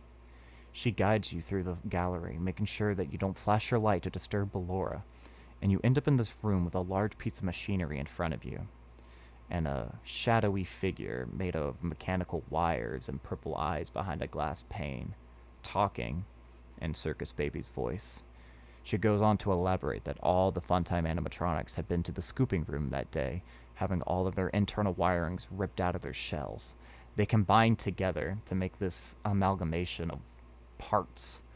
They then go on to tell our character that they would never be allowed to escape into the real world. Well, unless they looked like us. She activates the scooper, ripping out your skeleton and presumably all of your organs. They then crawl inside of you, possessing your body. This is considered the true ending of Five Nights at Freddy's sister location. But every other game has had more than one ending, or at least something along these sorts. This can't be canon. Are we really saying that dead kids can possess animatronics, and now animatronics can just crawl into human bodies? Well, yes, this is the canon ending. Of course, there's always a hidden minigame. This minigame, you play as Baby, collecting cupcakes to give to children. Upon giving cupcakes to all of the children, an ice cream cone item is unlocked. You can go all the way to the back, to the start of the game, where there's a blonde girl with green eyes who enters the room. Your stomach opens up, you create an ice cream, and you trap her body in yours, killing her almost instantly. The reason that Circus Baby was shut down wasn't because of a leaky pipe. Rather, a child died on the opening day. Not just any child. The child of the creator of this animatronic, Mr. William Afton. At the start of Sister Location, there is a short little voice dialogue between two characters. One who is seemingly a detective, and the other, this being, William Afton. The man interviewing William Afton says that there are some certain design features of the animatronics that he would like to discuss. William Afton replies, she can dance, she can sing, she can even create ice cream, she can take song requests, she can replicate a mother's voice, and she can create balloons straight from her fingertips. There's then a pause, and the other man in the room goes, with all due respect, those weren't the design features I was talking about. All of the animatronics in Sister Location have a secret compartment built into their body. Baby and Funtime Freddy both have human-sized cavities, child-sized, that can trap a child inside. Ballora and Foxy can imitate the voices of a mother so that they can lure children to be alone. It's built into their programming that the second they are alone, to snatch a child inside of them. So why would Mr. William Afton do that? And who even is William Afton? Like, he created a device that killed his own daughter? Why is he trying to kill kids in the first place? Why is he trying to kill kids in the first place? Well, it is explained that William Afton in the book universe killed kids, and he used to put on a golden bunny suit to kill the children, and he was spring-locked. He was spring-locked. Does that mean? Yes. So, we now knew who this man was. Or at least we had a vague idea. He was a partner to a man named Henry Emily, who designed and created these animatronics. He would use the old animatronics from a family diner that they had bought out, known as Fredbear's Family Diner, and by using the suit, he would lure children alone to kill them. Interesting for sure. So we now knew the killer had a name, and we could link it to him, and that his own creation killed his daughter. So what does that mean? Well, by discovering the truth, we can actually run into a different direction. Playing a different minigame, and instead of getting scooped, we go up against the amalgamation, known as Ennard, a combination of all the Funtime animatronics.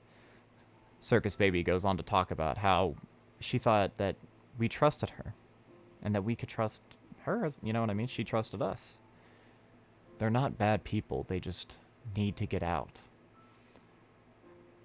This ending, of course, is non-canon, but if you do complete this night, you actually get to escape, and Ennard will crawl to your house and then kill you there.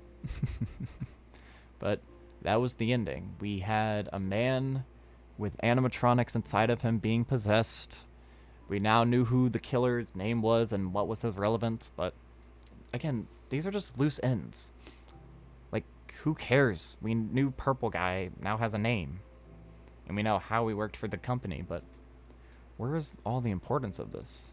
Well, just a few months later, Scott Cawthon would release a custom night for Sister Location, where it is revealed that there are, in fact, two Purple Guys. There is this guy right here, as well as this guy right here. Now, you may be asking, what do I mean by that? Well, there are certain challenges within the custom night of Sister Location. You start off playing as a happy man walking down the street and everybody's cheering you. You progressively become more and more ill until you become a literal purple monster who throws up Ennard and then dies. But Baby promises that you won't die and you're able to re-emerge. If you're able to beat the hardest mission in that game, known as Golden Freddy mode, you get an inner monologue from this character named Michael, talking about how he's going to find his father. Springtrap reawakens at Fazbear Frights, burned down and decrepit. So we now have the literal purple man, who is alive. We have William Afton, who was alive. And they are related. But Michael Afton, where have we heard the name Michael before? Mike Schmidt. Huh. Mike Schmidt. Yes. After this cutscene, Michael says something along the lines of, "I'm going to come find you." What does he mean by that? Well, he goes to 2 separate locations. He goes to Five Nights at Freddy's 2, where there was an incident with a golden suit. And he goes to Five Nights at Freddy's 1, where there were children shown to be stuffed into animatronic suits. He is going to try to right the wrongs of his father. So this story now has a hero and a definitive villain.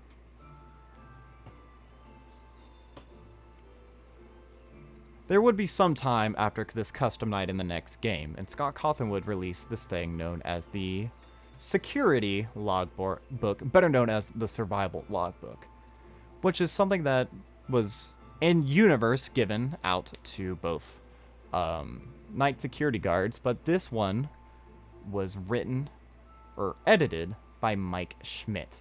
He adds things talking about how his brother passed away. There's a spirit inside of Golden Freddy. Fredbear is real.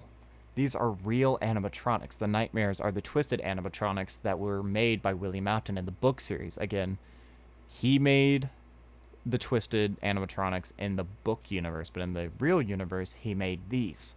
So he's capturing these kids. Why? Does this book really have the answer to that? Well, a little bit. Again, we now know that there is a Golden Freddy spirit, something we've only speculated up until this point, named Cassidy. Cassidy will be an incredibly crucial name in just a little bit. He goes on, there's a lot of just like funny little jokes. But I don't want to get too ahead of myself. So before we go on to this next chapter, Toilet Bonnie is so important to the lore. How can someone talk about Fnaf lore without talking about Toilet Bonnie? That's cute. Yeah, he is very important to the lore. Absolutely, absolutely. Kitty wants to be acknowledged. She is acknowledged. I love her. She's my best friend. I like how in Sister Location, baby just fucks with you all game long. Well, she kind of gaslights you, because she deliberately, the first 2 nights she is your friend. It's not until night 3 that she starts showing her true colors, when she thinks you just trust her. Or if you're getting eepy, by all means, you're more than welcome to go to sleep. I would even be honored if you fell asleep to my voice. Human-sized cavities that can trap a child inside. Wonder what that could be used for. So at this point in the series, Scott said that it would be a while before he made another game. He even talked about how he may make a spin-off, similar to Five Nights, Fnaf World. A pizza tycoon game, he said. But hidden on the last page of this little book, I'm surprised there's not a photo of it, just readily available. There was a picture of Circus Baby, only something was off. She had a massive claw in her right hand, and she was wearing rollerblades. It looked as if she'd been disassembled and reassembled again. Things certainly were about to get interesting. Introducing Fnaf 6, arguably one of the best games in the franchise. So this game just fucks with everything. Yet again, what was supposed to be a bow on this franchise. During this game, you have 3 separate game modes, really. Well, there's a lot of game modes. You have the Tycoon, where you make your own pizzeria. You have the Salvage mode, where you have to collect salvaged animatronics. You have the Night mode, where you have to, not fucking die. And then you also have the Lawsuit mode, which isn't really shown here. But the point of this game is that you are a proud owner of a Freddy Fazbear location. Using your own money and money earned through revenue, you have to make the best pizzeria possible. However, due to paragraph 3, If anything mysterious shows up at your pizzeria, you are obliged to let it enter your pizzeria, and if you do, a handsome reward will meet you. There are several salvages. This new character known as Molten Freddy, which is Funtime Freddy, Funtime Foxy, and Ballora all mashed into one. You have Circus Baby, who was rejected by Ennard and had to create a new body. You have this character who has either the least, or the most terrible design, or a design that you love. I don't think it is as bad as everybody says. I actually quite like his design. Scrap Trap, and then one newcomer, which I'm, again, surprised there's not any photos of. Lefty. Interesting little fella.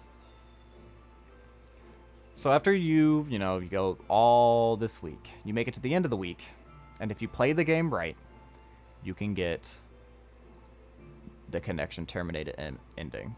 And I would actually like to play this, so if you will, please excuse me.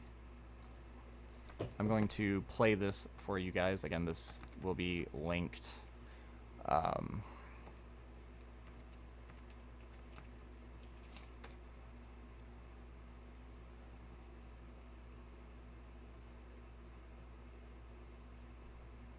There we go. Connection terminated. I'm sorry to interrupt you, Elizabeth, if you still even remember that name. But I'm afraid you've been misinformed. You are not here to receive a gift, nor have you been called here by the individual you assume, although you have indeed been called. You have all been called here, into a labyrinth of sounds and smells, misdirection, and misfortune. A labyrinth with no exit, a maze with no prize. You don't even realize that you are trapped. Your lust for blood has driven you in endless circles, chasing the cries of children in some unseen chamber, always seeming so near, yet somehow out of reach. But you will never find them. None of you will. This is where your story ends. And to you, my brave volunteer, who somehow found this job listing not intended for you. Although there was a way out planned for you, I have a feeling that's not what you want. I have a feeling that you are right where you want to be. I am remaining as well. I am nearby. This place will not be remembered, and the memory of everything that started this can finally begin to fade away, as the agony of every tragedy should. And to you monsters trapped in the corridors, be still, and give up your spirits. They don't belong to you. For most of you, I believe there is peace, and perhaps more, waiting for you after the smoke clears. Although for one of you, the darkest pit of hell has opened to swallow you whole, so don't keep the devil waiting, old friend. My daughter, if you can hear me, I knew you would return as well. It's in your nature to protect the innocent. I'm sorry that on that day, the day you were shut out and left to die, no one was there to lift you up into their arms, the way you lifted others into yours. And then, what became of you? I should have known you wouldn't be content to disappear. Not my daughter. I couldn't save you then, so let me save you now. It's time to rest, for you, and for those you have carried in your arms. This ends, for all of us, in communication.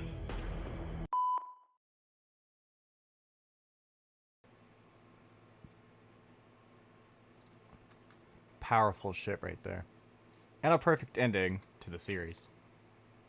Alas, it wouldn't be the finale to the series, because we still got all of these tabs to go through. Let's see. But you may be wondering what all of that meant. I just wanted to show it because it really... I just knocked off my headphones. It explains everything. So in FNAF 3, the Happiest Day minigame, that made Freddy's spirit, Bonnie's spirit, Chica's spirit, Foxy's spirit, the original dead kids that we knew about, their souls were released. And the fire kind of like released their spirits from not only the animatronic, but they were able to move on due to the Happiest Day. That's what this is trying to replicate.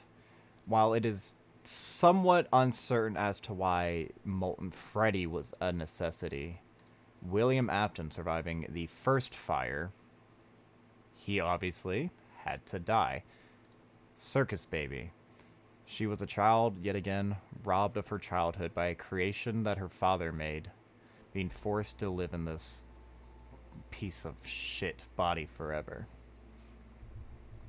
Even in her dying moment, she talks about how she's trying to make her daddy proud, not understanding that he is the reason she's the monster that you see before us.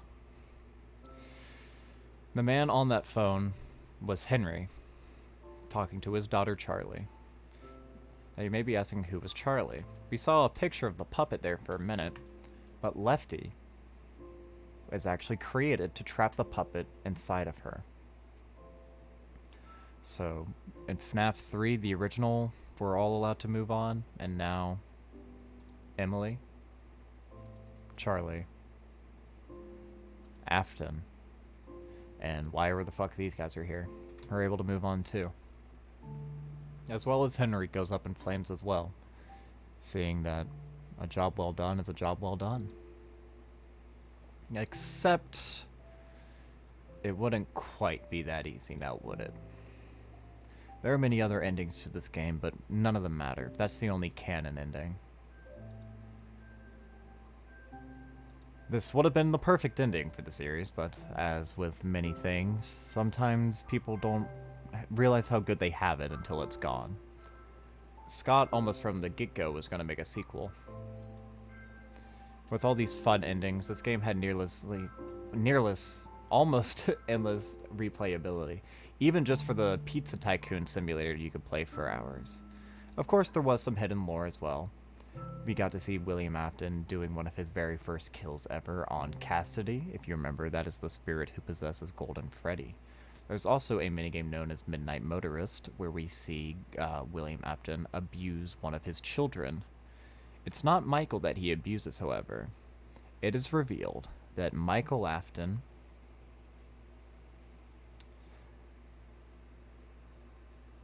Charlie,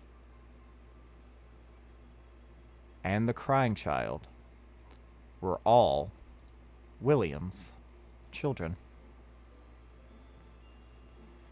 So not only it's like a whole coming of age story, you know. He lost his first two children to an animatronic bear biting one of their frontal lobes, one of them getting scooped up into baby. And then the third one is going out of his way to try to kill you. Again, you do play as Michael in FNAF 6. That's why Henry says, there was a way intended out for you, but I don't think that's what you want anymore. But not long after this was created, UCN was dropped. And before we get into UCN, does anybody have any questions?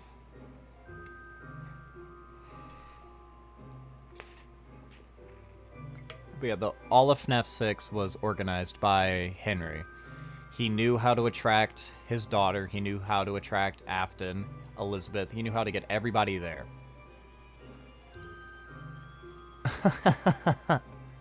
That's funny. Okay. I shouldn't joke about that. That's a dead child, but... Oh, no, don't feel bad that you fell asleep. Again, that's kind of the point. This is a very laid-back, fun stream. And I just took a sip, but I don't know if I announced it for Hydrate Redeem. So I'm just going to do another sip. So everybody grab your drinks. Thank you for the Hydrate Redeem.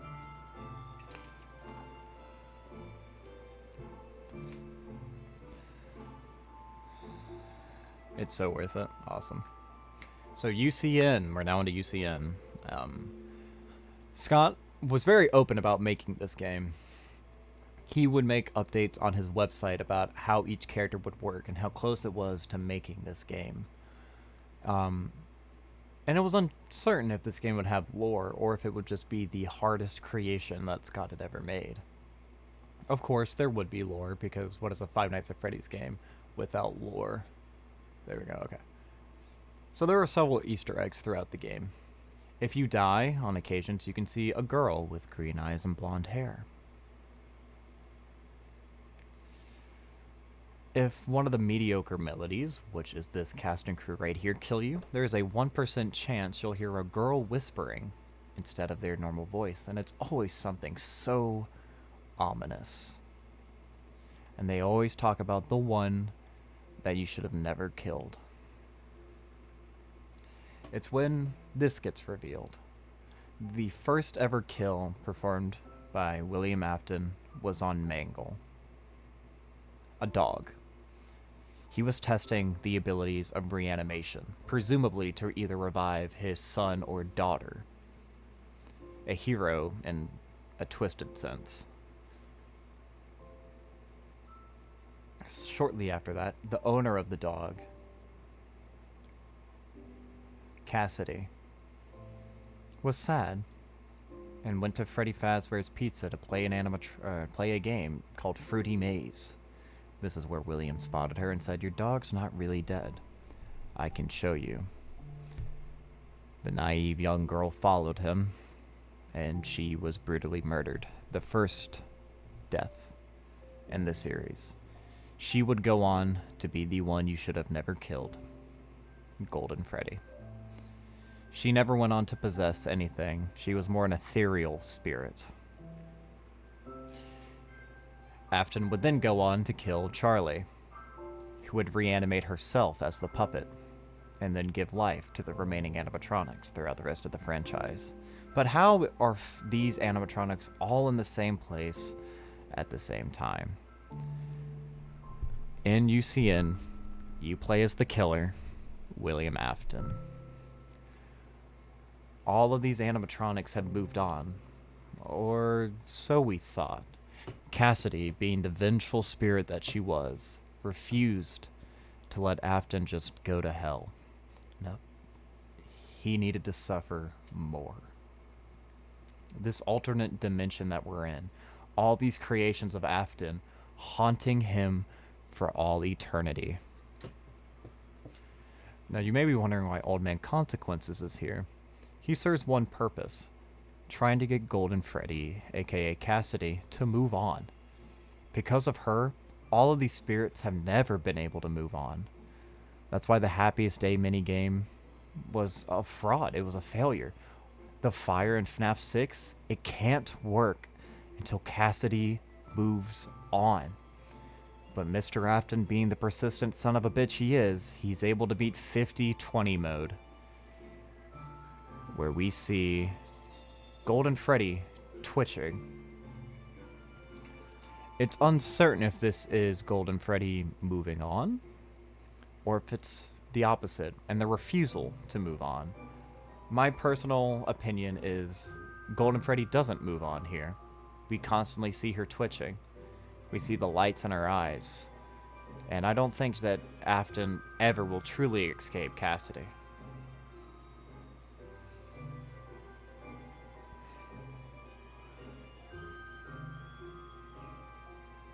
Alright. So that's the end of Afton, you know? He's gone. He's done for. Oh, wait. It's not. Now, this is where we get into mindfuck territory. So if you haven't been following along before, you're going to get way more lost here. I'm just going to let you know. I'm going to be honest with you. So, Fnaf VR Help Wanted. Fnaf Help Wanted is a VR game that in-universe is a VR game. So you are playing what is a real game in the Five Nights at Freddy's universe. And it starts off with a little cutscene talking about Scott Cawthon and how this rogue indie developer created 6 games to slander Fazbear Co.'s name. Meaning, it is now brought into contention if anything I just explained actually ever happened. So that means the past 2 hours... I'm just kidding. That means that the past 2 hours and 17 minutes of the stream might have been talking over shit that never, ever fucking happened. Whoop-de-fucking-do. We play as a game tester. Testing the game for Fazbear, or for Freddy Fazbear's Pizzeria, to see if... Or Fazbear Entertainment, that's what it's called. For Fazbear Entertainment to see if the game is ready to be sent out to the public. We're not the first person to game test this, actually. We are the third. there was a man named Jeremy. No, actually, we're the fourth. Yeah, we're the fourth. There was a man named Jeremy, a woman never given a name, and the third person. Well, we'll wait to get to that. While you're playing this game, you're testing this game. There are hidden tapes you can find, and these Fazbear coins that are hidden collectibles. Upon collecting the tapes, you get to hear the messages of a character lovingly referred to as Tape Girl, or a modern-day phone guy, if you will.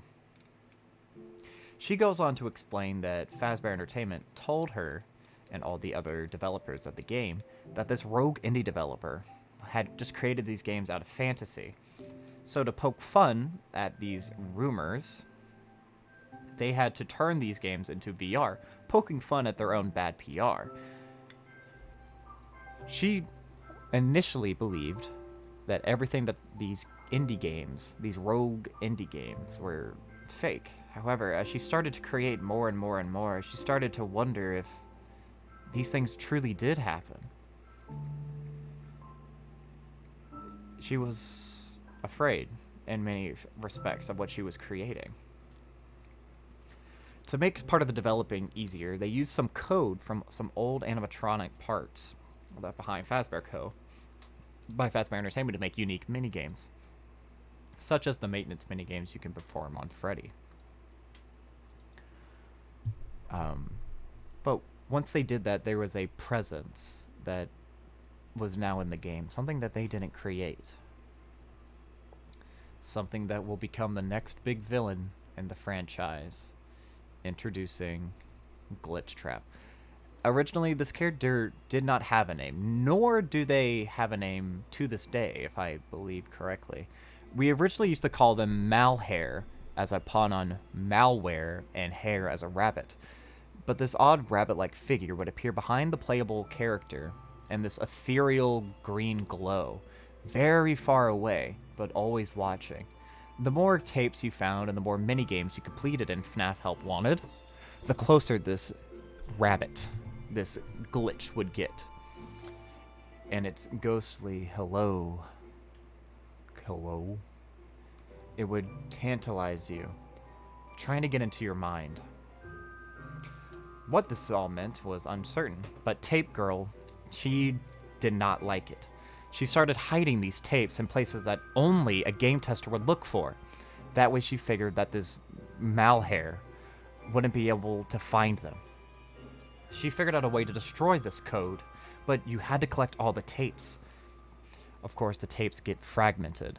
Sometimes you find the 5th tape she recorded second, for example.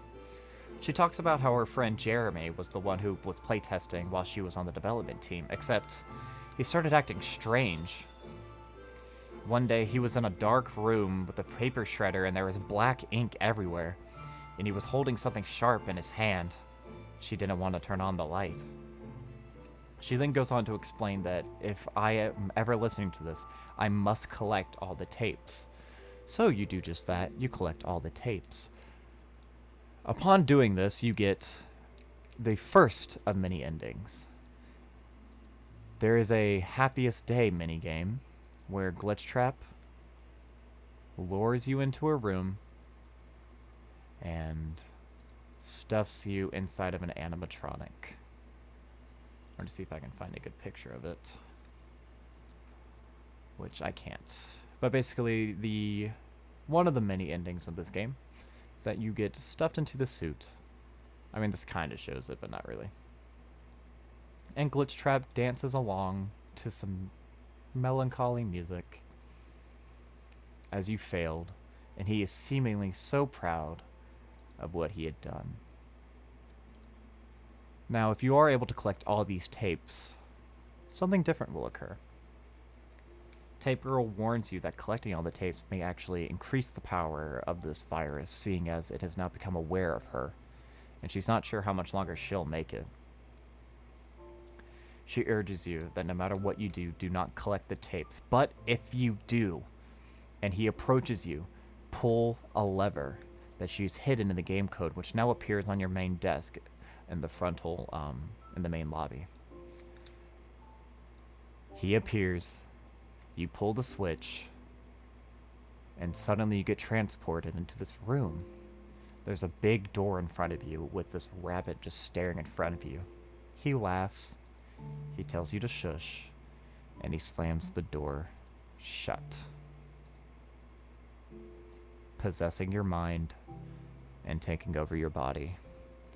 You are now a puppet for Glitch Trap. But who is Glitch Trap? Well, as I mentioned in a prior part, if you ever see a golden bunny, you know it has something to do with Afton. So let's go back into that. Afton starts messing around with being able to reanimate the dead, presumably for one of his children. At a point, he becomes a serial murderer, loving the idea of death, and he, trying to become immortal himself, uploads a part of his subconscious onto this digital world, presumably a place where he could become just as sick and vile as he wanted to while still trying to be a family man with a failing marriage. He created this rabbit, this malhare. When the developers of Help Wanted found him, little did they know they would be uploading this game's main antagonist back. So even though William Afton, is rotting in hell with Cassidy, presumably forever, an exact replica of his demented mind now lives on in the digital world, in our mind. Pretty melancholy ending. Or at least it would be if there wasn't a Halloween DLC where so much more would be revealed. Now, I'm going to take just a small little break. I have to use the restroom, as well as I would like to give my voice just a little bit of a rest. So I will be right back, everybody. Please just enjoy the music, and I will be right back.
Alright, I'm back.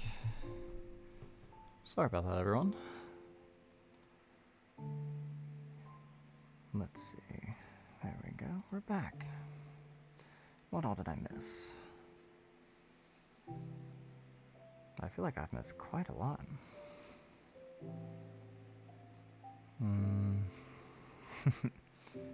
He's in purgatory being burned. Chica's the one who says... So yeah, Chica was the first to die after Cassidy. Because she says, I'm the one who's been here the longest or whatever, but I believe Cassidy was the first to die. Well, Mangle, Cassidy, then Chica. Or at least that's my personal headcanon. The Time War Steel made Security Breach and ruined the best series and the best ending ever. We'll get to that. I always say that I think, honestly and truly, that FNAF should have closed with Afton stuff on 4 and made a different game in a different universe. We'll get to that because I have an opinion on that. Jeremy did saw his face off. FNAF 4 in the end. I don't dislike Connection Terminated. It's great since, yeah, I agree. Glitch Trap is in the name he has in the code. Oh, okay. Well, thank you for letting me know. I didn't know that's where the name came from. I thought that was like a fan name, like Malhair, but everyone just kind of jumped with Glitch Trap. I've never watched any Help Wanted Let's Plays of Marathon VOD. Got it. Maybe an unpopular opinion. Aside from the lore, Help Wanted doesn't have much. Even more as a viewer. Yeah, if you're die.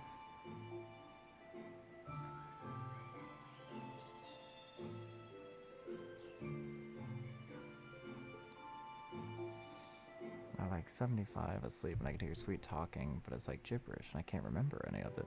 Well, this will all be posted on YouTube at some point if you ever do want to come back and re-listen to it. Some of the data, I believe, Springtrap, which backfired and revived after that's a computer virus.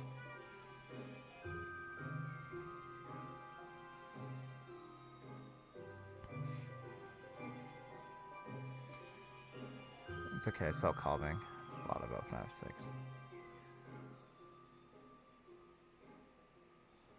Cassidy was the first epic as being drunk and grieving.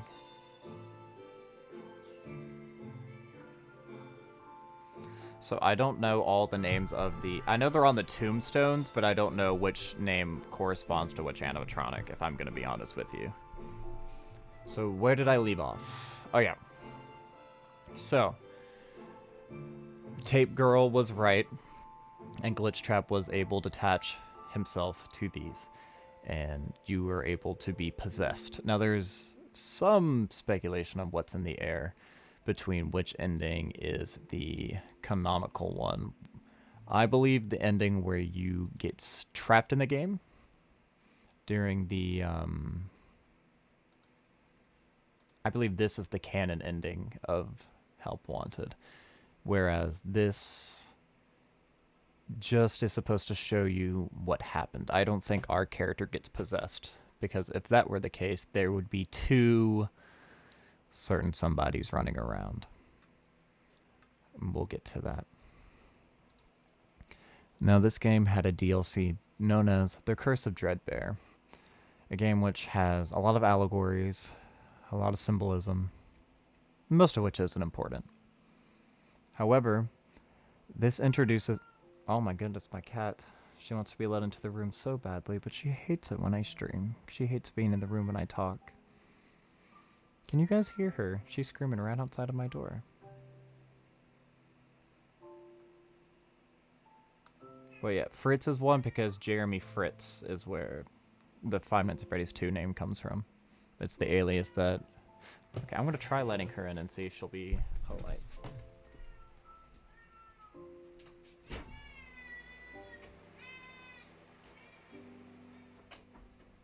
I opened the door and she ran away. Maybe she knew what we were doing. You can't hear her? Oh, well, she's baby. It's okay. So this actually shows... This is Dreadbear. He holds little to no lore relevance. However, it does do one thing, and it shows experiments with something that will be known as Remnant. We'll get into Remnant talk very soon, actually. But this was just to show how Mr. Afton was doing experiments to start off with his immortality. But there are many games in this, again, very few which had lore relevance, except for one. There's a game where you're running around a maze and you have to find keys to escape someone known as Dread Foxy. However, if you collect all the keys and then a glitched key, you will be teleported to a barn. Inside that barn, you can find a mask, a bunny mask. Upon putting on this mask, you'll hear a little conversation, but only one side of it, of a woman talking about how she's ready to do it. This will be the successor to William Afton. This is Vanny. Vanny was a game tester, presumably at around the same time as Jeremy and Tape Girl. It's uncertain if she was before Jeremy, after Jeremy, or what, but she is a successful integration of being mind-controlled by Glitch Trap. So the ending where you collect all the tapes, that is Glitch Trap possessing Vanessa, creating Vanny. Now there's a little Easter egg you can actually do. So upon completing getting every ending in the baseline game, you are given a glitched plush doll. If you hold the glitched plush doll and put on the Vanny mask, you hear the other half of the conversation that Vanny was having, where it's a voice presumably telling her to do things. So the game now has a new antagonist. She does want lore. The memories and torture of post-ship 2.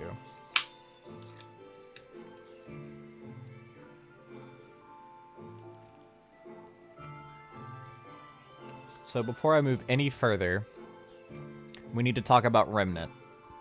Now this is yet another spin-off series of stories called the Fazbear Frights.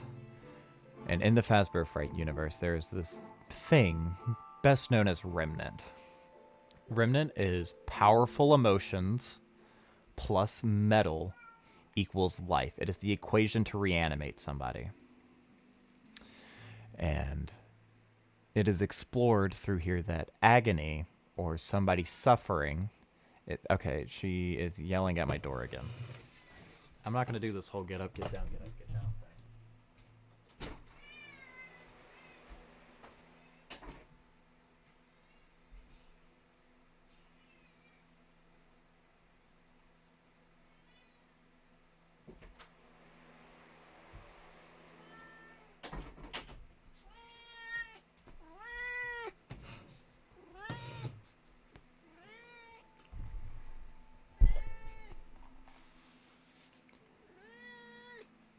She's now in the room and she is still screaming at me, but that's just kind of what she does.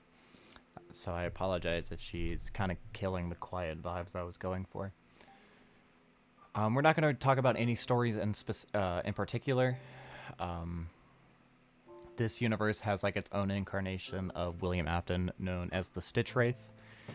Not too important, but we do need to understand the concept of remnant and agony. So somebody suffering or somebody causing somebody to suffer usually means that will bring evil energy to a certain area, which then will lead us into Fnaf AR, a game that got canceled. Thankfully so, honestly.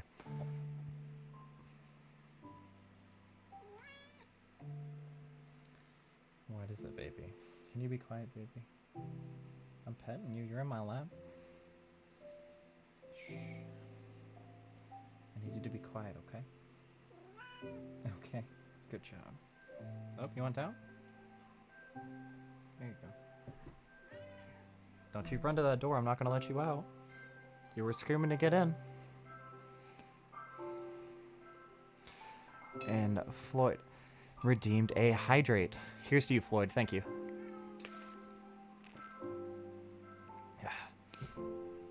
So Fnaf AR was yet another spin-off where you could order animatronics to people's houses. Now, the lore of this whole game is a little dodgy, and it's even brought into question whether or not it's still canon. However, in this game, Remnant is played around a lot. It is this white energy that you can actually collect from the animatronics. And Agony is this dark substance which actually turns into XQC, or Shadow Bonnie. So we kind of get to see them played out in the real world. The real reason I brought this up is because of an email with somebody named Lewis, and there's somebody else. Come here. You gotta be quiet, baby. I will kick you out again. Okay? I need you to be quiet.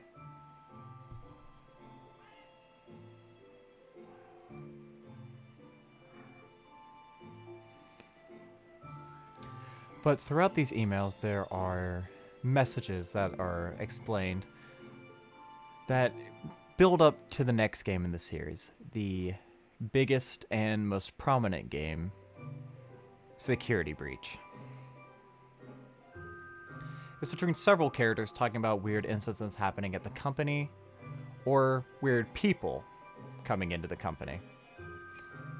Again, it's still kind of up in the air whether or not these are canon or not, because of the fact that the developers of the game kinda, like, allegedly broke their contracts and just quit producing the game without notice, so there's that. But I figured I should still bring it up.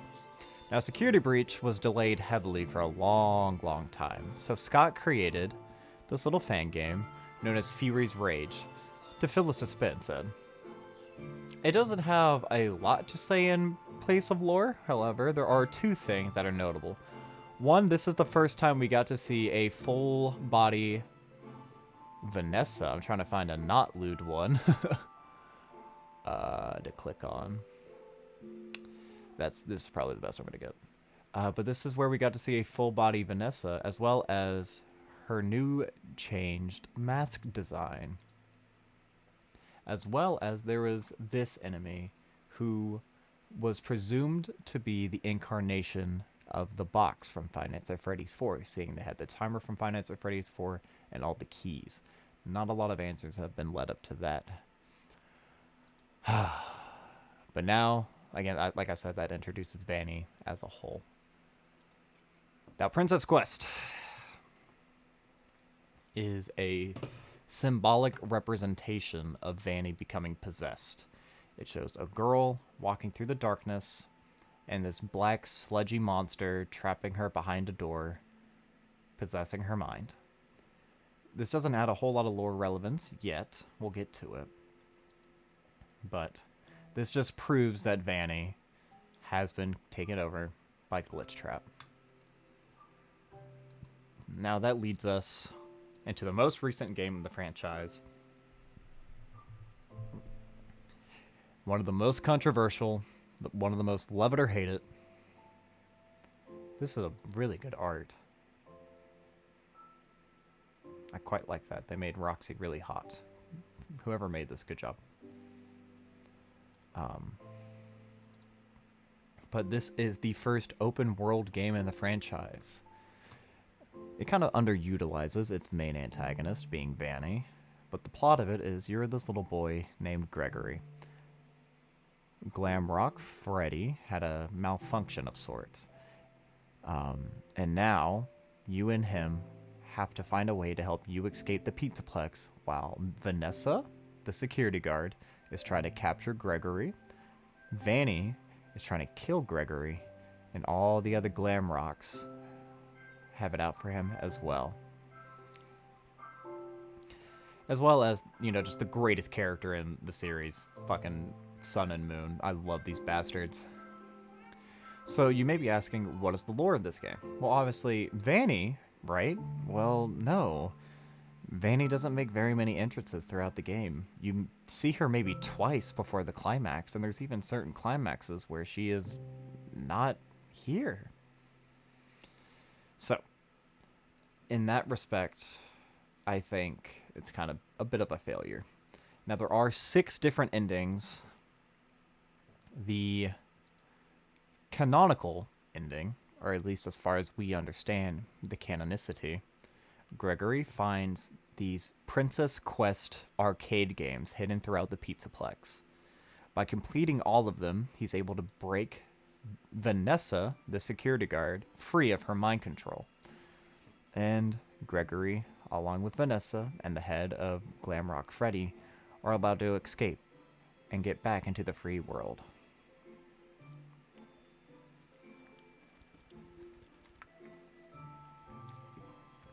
But that isn't the ending everybody thought would have been the true ending. Because there is one ending where an old friend makes it... Okay, yeah. So again, I'm getting a... Why are you here? This one should be... like there.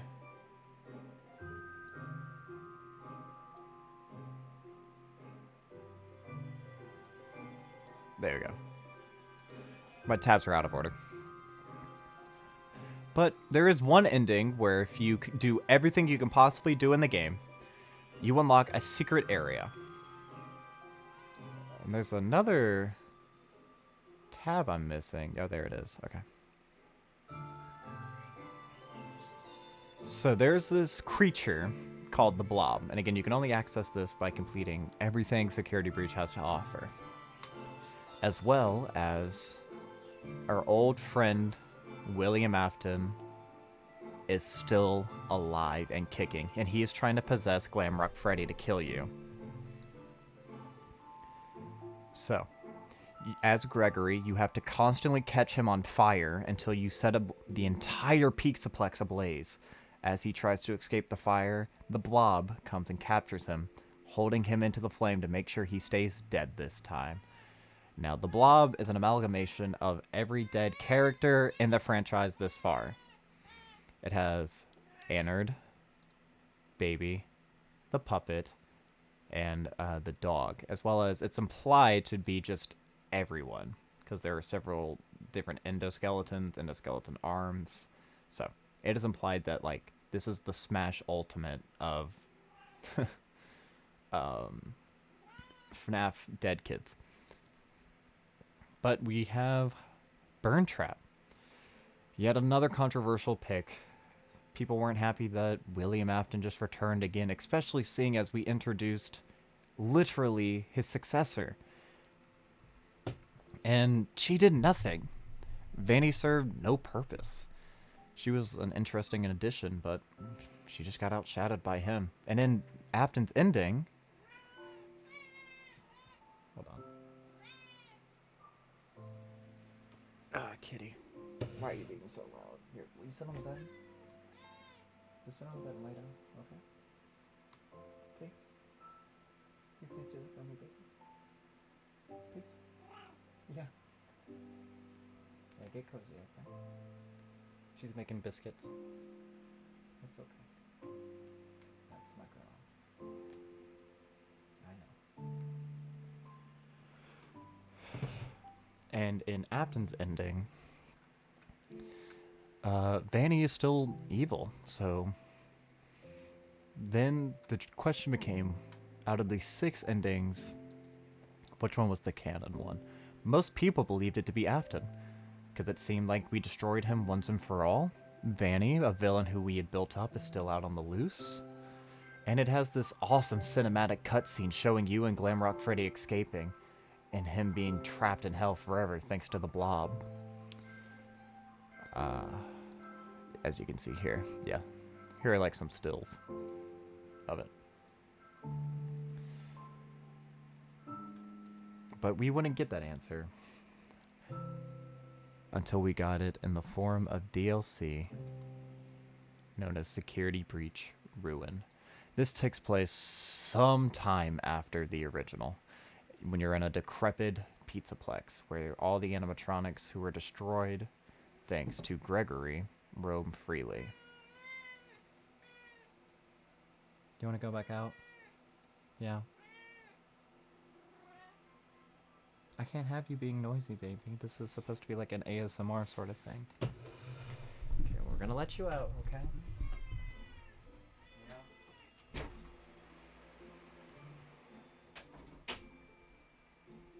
I swear she's gonna be back at my door in like 25 minutes screaming. I apologize. But we play as Cassidy, a friend of Gregory, sometime in the future. The missile is very tired. He is eepy. The missile has had a very long day of splashing bandits and wants to take just a small sleep. He eeby and neebies to sleepy. Mibsile sleepy and need bed by time. The missile is currently experiencing critical levels of being a sleevagey little guy and needs to go to bed. He is very tired and needs to sleep. Just a little sleeging time is a treat. Midsililele needs to sleek. Vertoird boyo. Just a little guy. Mipsipalibile needs his beady sleep. Look at him go. He yawned because he's skeegy. Neebs to falafel asleep. Nini time. Good night, Mr. the Missile. Good night, Mr. the Missile. Thank you for their redeem. Their cash, I do appreciate it. And yes, it did genuinely scare me. So you make your way through the entire pizzaplex, but there's this new mechanic. You get a Vanny mask of your own. And when you put it on, you have this augmented reality vision where you can see things that aren't really there, but are really there. At the same time, she can warp reality, she can teleport, she can do all sorts of these fantastical things, but when she wears the mask, this specimen is revealed. Yet another rabbit, so you know what that means. Afton. You gotta love Afton. So you have to make your way through the entire pizzaplex, avoiding all the decrepit animatronics, and this new one. Also, it created the best thing ever. Eclipse. He is my baby boy. I want his pop figure so bad. He's so innocent. I love him. He's perfect. He did nothing wrong. I want to give him a hug. His daycare theme is fantastic. I love you. I love you. I love you. I love you. I love you. I love you. I love you. Steelwool was cooking when they made you. Anyway, biases aside. So you wander all throughout the pizzaplex, seeing some old friends in a new light, and even seeing a couple of enemies become your friend. Eventually, I guess I didn't even say why you're on this mission. You're on this mission because Gregory is somehow back in the pizzaplex hidden, and he called out for Cassidy to help him. He's been leading Cassidy the entire way through here using a walkie-talkie, helping her by deactivating this puppet, telling her how to evade all the different animatronics, and how to find him, which is in some weird basement area. Now, there's something that needs to be explained beforehand. During Help Wanted, there was an Easter egg where you could find the pizzaplex being built over top of the burned down pizzeria of Five Nights at Freddy's 6. This is where Burn Trap was said to be during the Burn Trap ending. And this is where Gregory has been trying to get Have I been saying Cassidy this whole time? That is her name, right? I'm not questioning it. I think it's Cassidy. Right? Am I making that up?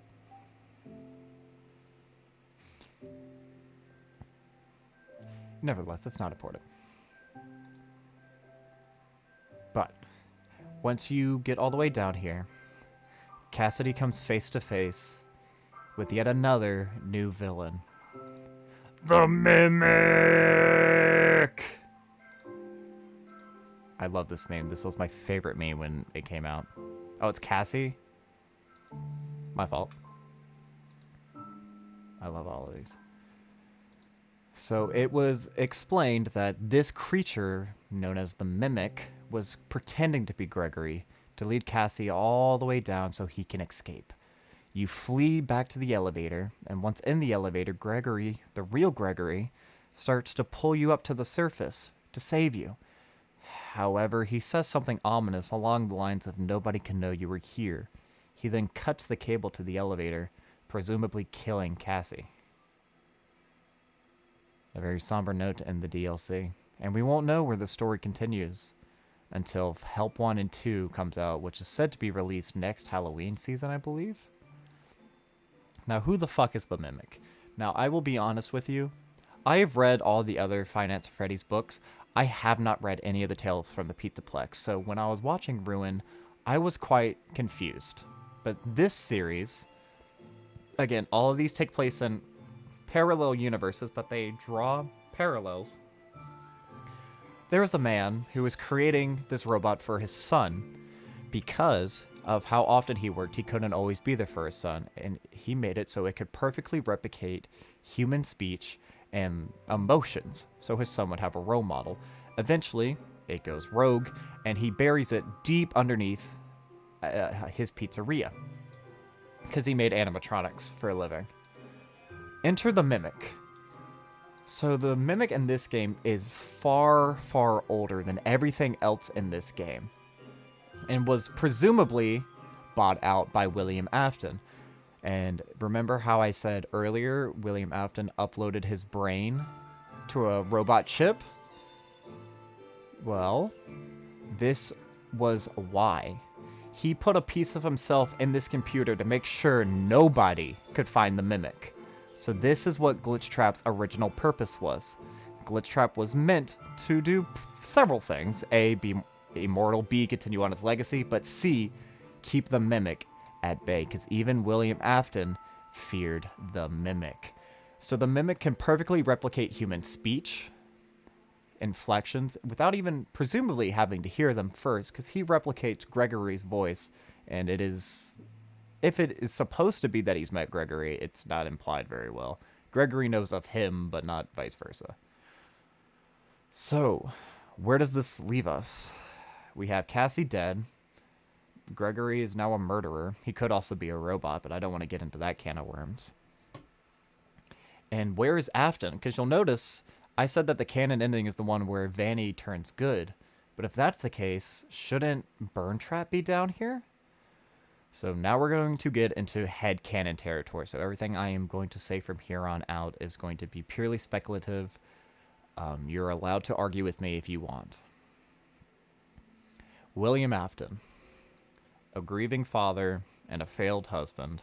After his wife leaves him, he starts to make these creations to try and revive his child, or his children. Afraid that he'll never get to accomplish this goal, he starts buying out other pizzerias so he can continue his venues. Because I believe that Evan, which is the commonly given name to the other Afton, died first, and then it was Elizabeth. So, after the death of Five Nights at Freddy's 4, the Bite of 83, William goes out and starts buying all these different companies so he can make sister locations, so he can have more money, more areas to do all these experiments to bring his son back. During the midst of this, he comes across the Mimic. He purchases the diner, but is immediately afraid of how powerful this technology is. So he hides it far away and uploads part of his subconscious into this machine to keep this thing hidden forever.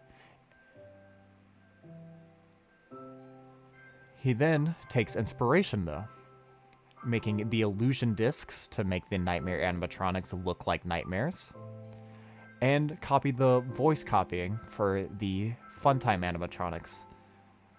Following the death of his daughter, that's when he truly goes insane. No longer is he just doing these deaths for experiments, he's desperate. He makes another copy of his brain just in case he should fail or die, and proceeds to go out and capture more children and perform more experiments on Agony and Remnant. He uses his nightmare animatronics to cause these nightmares in his son, Michael, over and over again, taunting him, torturing him so he can collect Agony. He kills children so he can collect Remnant, and do all sorts of experiments. Again, just trying to bring back his children. Ultimately, the spirits revolt, and he goes into the spring body suit, and its spring lock fails.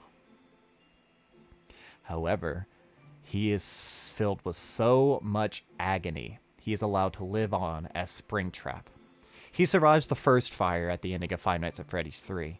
Now, here's where things sort of come into contention. William Afton will always come back.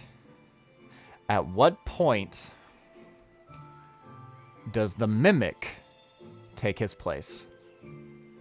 Because I believe the reason that Burntrap is not seen in Ruin is because he is the Mimic. Look at their hands, for example. Look at the feet pattern. You can't see this foot, it's covered up. This one's kind of ribbed. I believe that Burntrap and the Mimic are one and the same. Granted, their hands do look slightly different, but other than that, they have the same sort of blocky head structure, same broad chest, two little wires catching to the bottom. They have very similar foot shapes. So there's no doubt in my mind that the Mimic and Burntrap are now intended to be one and the same. But I've seen a very compelling argument that Afton is still roaming the world out there after Fazbear Frights, and this guy is actually the FNAF 6 Burntrap. I don't believe that. I don't think he gets introduced as a villain until Burntrap. That's my personal opinion. So we'll have to see where the story goes from here. But Gregory, I don't know where he is. I don't know anything about Cassie's father, who is said to have worked on Help Wanted 2. But I believe that there is the physical William Afton. Springtrap turned to Burntrap is now rotting in hell in UCN. There are two copies of his spirit, one of which possessed Vanessa, being Glitchtrap, and the other one being RQXC, I think is his name. Which is this one. So there are 3 Aftons, one in hell, one in Vanessa, and one that was meant to block the Mimic. The Mimic, post William Afton's death, is able to assume his identity and rule the Pizzaplex by manipulating the animatronics with his immense intellect. He's able to both play with Vanessa's emotions, seeing as he is the William Afton stand-in, and we now have a new main villain. Again, the canon ending of Security Breach is Gregory, Vanessa, and Glamrock Freddy escaping. There never was a Burntrap. If you do the Burntrap ending, you are fighting the Mimic. No doubt in my mind. But I believe that's all the lore. Whoops, did not mean to do that.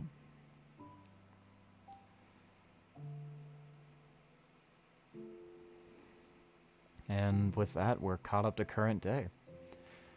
Help Wanted 2 will come out in about a year. The FNAF movie, as you can, I don't know if you can see the time on the clock, but it is 11:22 p.m. my time. So hopefully, like, health provided, you know, I can, like, kind of do it. In 16 hours or so, I will be watching a movie that I spent the past 9 years waiting for. I'm so excited. I'm so happy. And I know it's cliche, but Scott Cawthon, if you ever listen to this, or you ever watch this, or even if you don't, thank you. You're an amazing man. You shaped and molded me in many ways. I am very thankful for you, this franchise you made. And I know a lot of people are saying our childhood ends tomorrow. Which, I don't know if I'm fully ready for this, but I'm excited to see Matthew Lillard as William Afton.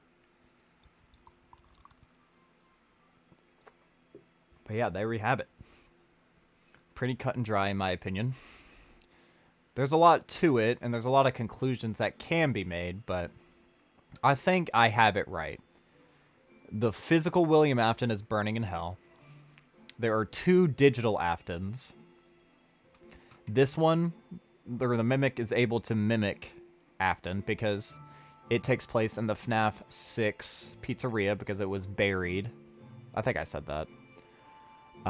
He was able to copy Burntrap. That's why he looks this way. Because Burntrap was missing an arm. Burntrap was missing an ear. Burntrap was missing a leg. All attributes that the Mimic obviously is not missing. So that's why I think this design looks so different to Burntrap as well as Springtrap. Like, this is Springtrap. Do you see the massive difference? So I'm very excited to see where everything else goes. Yeah, Princess Quest makes the most sense. Slide against low screen time. I feel like how FNAF is, we have 5 endings, one of them, the other's red herring. We won't tell you which one it is. Meanwhile, there's Day Shift at Freddy's, where it's like, which one of those got 15 endings did you get? We'll start the game with the one you chose.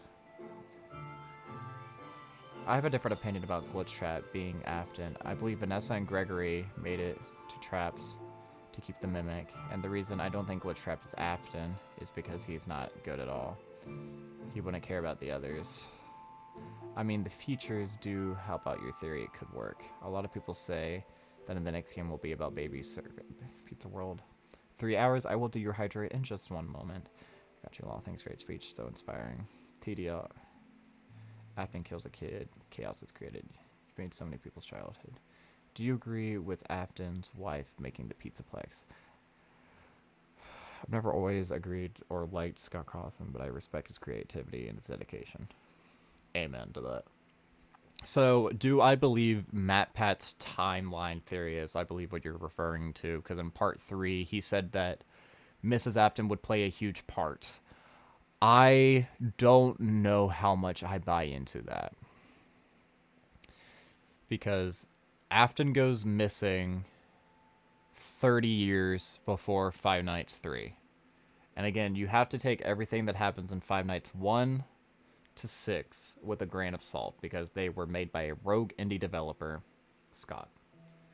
And there are many things that theoretically could have actually been embellished. Like, you can't just take anything at face value anymore before Help Wanted, which sucks, because that throws so many things into contention.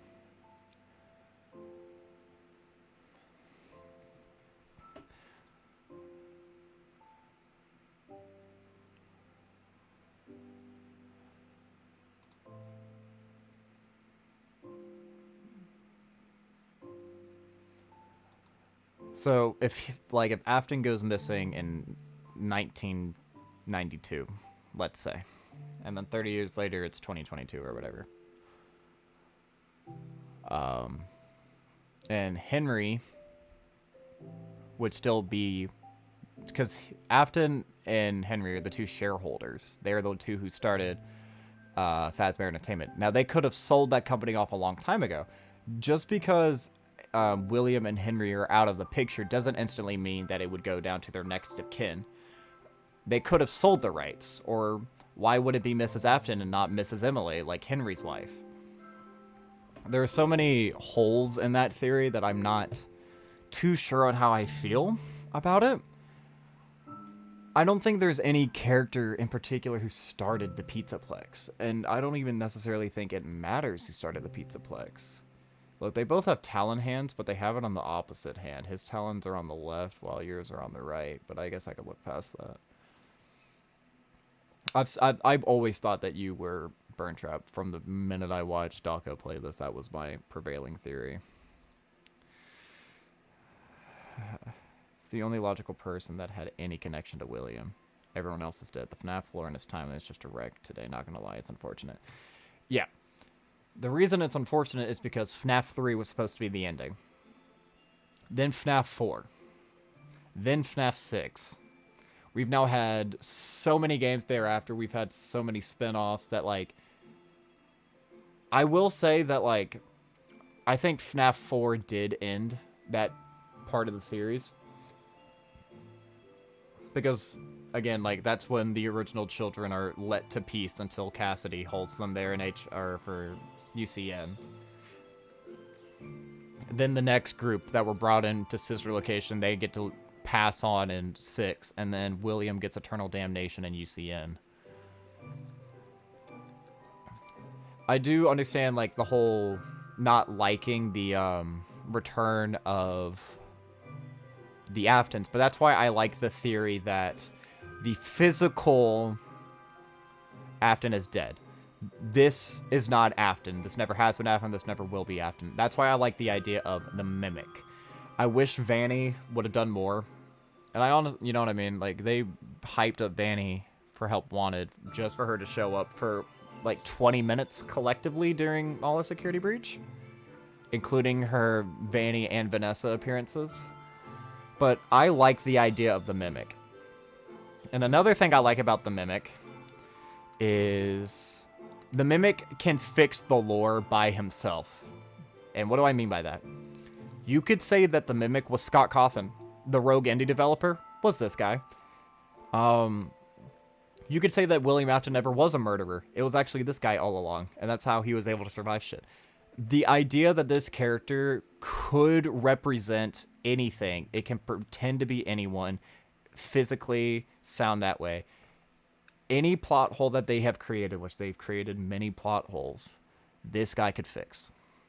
All you gotta do is put him in the right place at the right time, and any plot inconsistency or anything can be fixed in a heartbeat.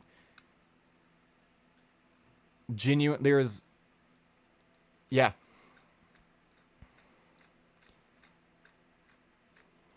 Yeah, that Afton is dead. Is the only reason he's alive is because he put himself into a CPU. Yeah. So, like, genuinely. So, like, who was the real person who burned down the place? Henry said that he was close and connection terminated. What if this guy was impersonating Henry? That way, the Five Nights at Freddy's 6 Pizza Simulator pizzeria would burn down, which means that the Pizzaplex could be built on top of it. This guy could then impersonate William Afton, meaning that once William Afton's next in line, Vanessa, comes over here, he could control Vanessa. Like, what if this guy... Because, remember, Henry said, I had a way out for you, but I don't think that's what you want anymore. Don't worry, I will be here too. I'm nearby. What if this guy is the nearby? What if Henry never had an idea? What if Henry actually did take his own life all the way back in Sister Location? This guy fixes any problem you have. He can literally do anything. And that's why I'm optimistic. I'm also a little bit afraid because now that they have this opportunity, that means they can be like, well, did you know that actually Mike Schmidt was this guy, even though he was buried underground? Like, there, you know what I mean? Like, there are some stupid things they could do with the Mimic that would really piss me off. But I love the Mimic. Again, when I didn't know anything about Tales from the Pizzaplex, so when I watched Ruin, I had no fucking clue who this was. And I'll admit, it made me upset. Because I wanted Ruin...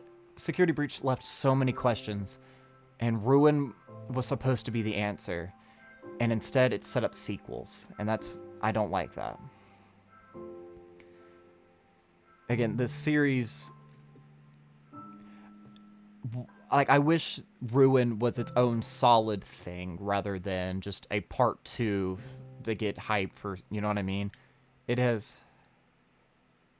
the story, which one? The ones from Pizza Simulator or the one from Ruin?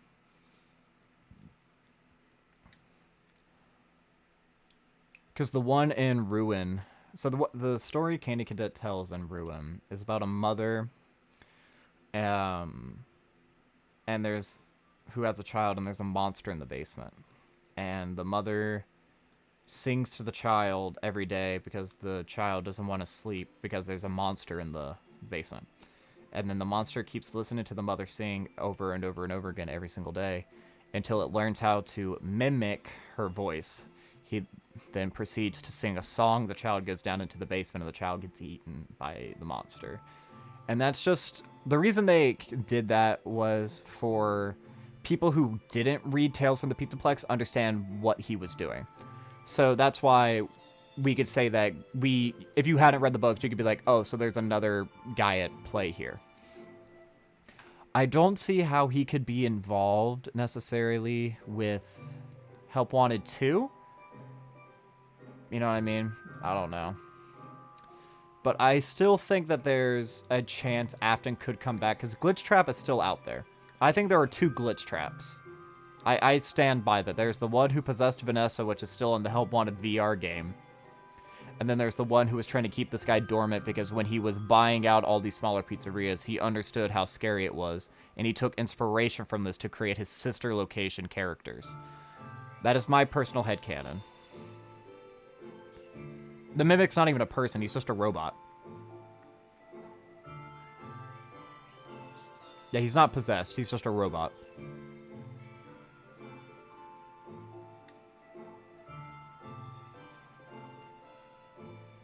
But I don't understand what you mean by the Mimic isn't dead.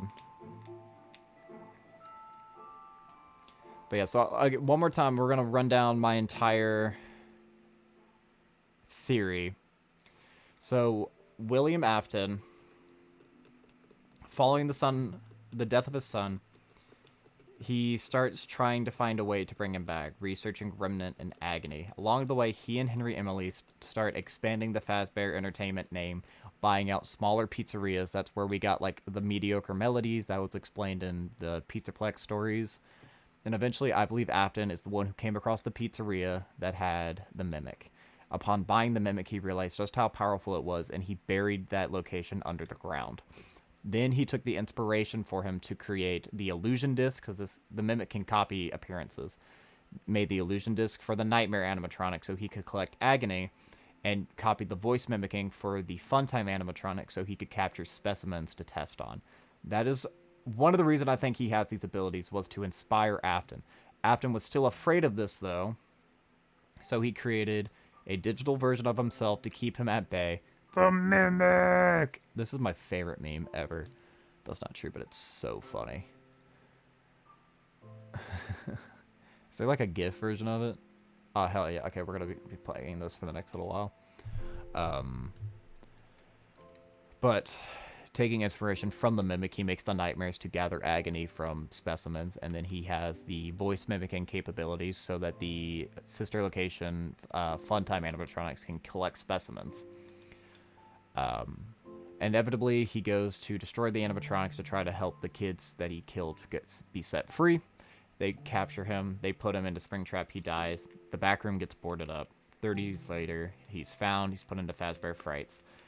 Michael Afton, who this entire time has been looking for his father to right all the wrongs. He's been going to every pizzeria that his father ever went to, trying to release any dead spirits that he can. Eventually, I don't think Michael is the one who burns in FNAF 3. I think that's just a random guy or girl. But William Afton survives the FNAF 3 fire and rebuilds himself a new body as Burntrap. Henry Emily catches wind of all of this, and he creates a new building, coincidentally on top of the old pizzeria that had the Mimic. Probably because William already bought that land, and being a co-owner of Fazbear Entertainment, he would still own that land partially, so he could build a place on there. Then gets Michael to build up a pizzeria. He has all these plans for, like, Lefty to get the puppet. He knows how to attract the Moltons, how to get Baby, and how to get Afton all in one place. That way Michael can burn them all for connection terminated. Then, several years later, they start building the Mega Pizzaplex on top of the burned remains. Again, presumably because Fazbear Entertainment already owned that property, so they could just build on top of it without having to buy more land.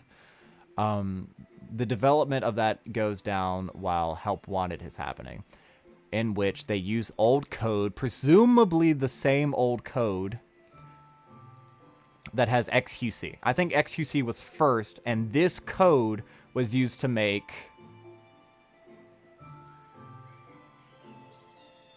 Glitch Trap. So when they say they found code off of some old hardware, I think this is the old hardware they're talking about. And that coincidentally made the evil Glitch Trap, who then goes on to possess Vanny. But again, after the FNAF 6 burns, UCN happens. Like, physical Willie Afton is not here. So there's now 2 digital Aftons floating around. One is possessing Vanessa. Gregory then goes on to free Vanessa from the clutches of Glitch Trap. So I don't know if he'll show up in Help Wanted 2 or not. Only time will tell. Then Ruin happens, where the Mimic and Gregory have some sort of history because they both know of each other, because the Mimic is able to, well, mimic Gregory. Cassie goes all the way down there. Roxy saves her, but Gregory kills Cassie because she knows too much, leaving the Mimic seemingly defeated for now. But the Mimic, I still think that the Mimic and Glitch Trap are still floating around there, because Glitch Trap is just in the computers somewhere. And I think he'll probably make a second appearance in Help Wanted too. But that is why. The story is really messy. Let's see.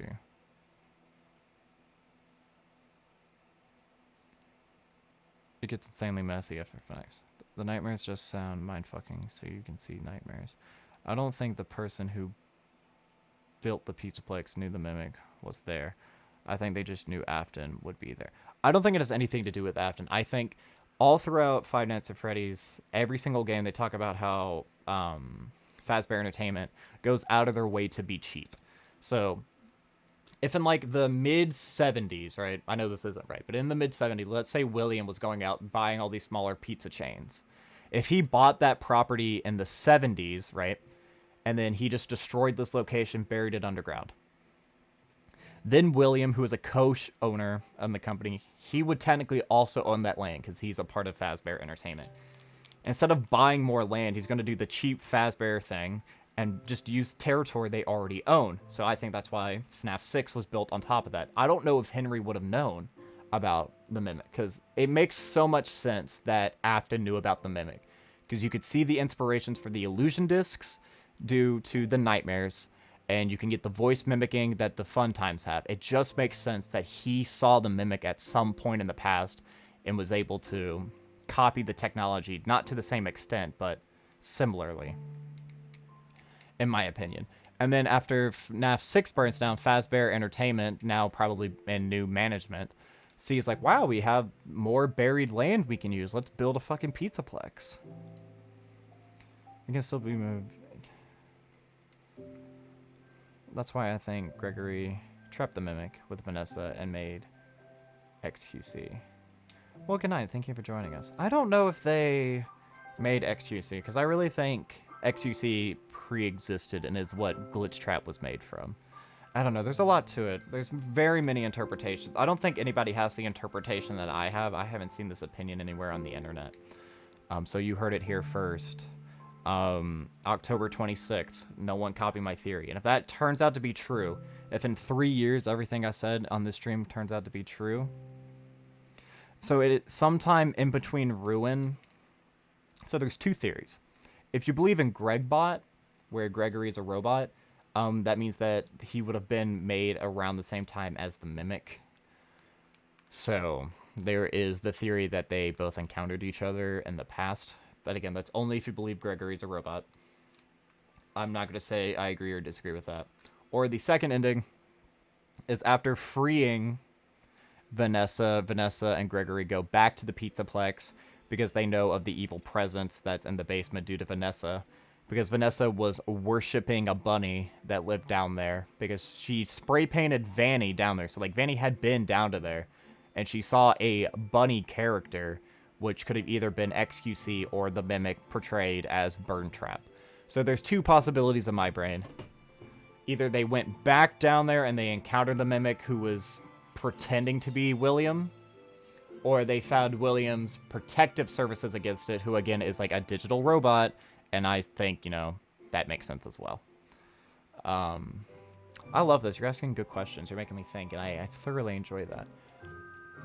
I think the more likely option is that she was worshipping the mimic pretending to be Afton, so they went down there to try to, like, destroy him. They failed and then flee, and that's how he copies the voice and knows how to manipulate Cassidy.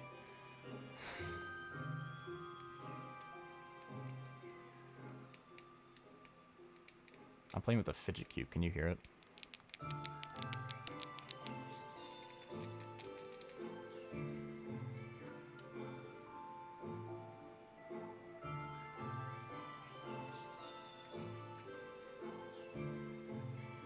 Alright, so does anybody have anything they'd like to add? Because that was it. That was... In just 3 hours and 27 minutes, I was able to describe all of the FNAF lore and give my personal takes on it. I would love to answer any of y'all's questions or hear any of y'all's theories. I believe an ad is actually currently playing, so I don't know if you can hear this or not, but... If anybody has anything they would like to share, I would love to hear it.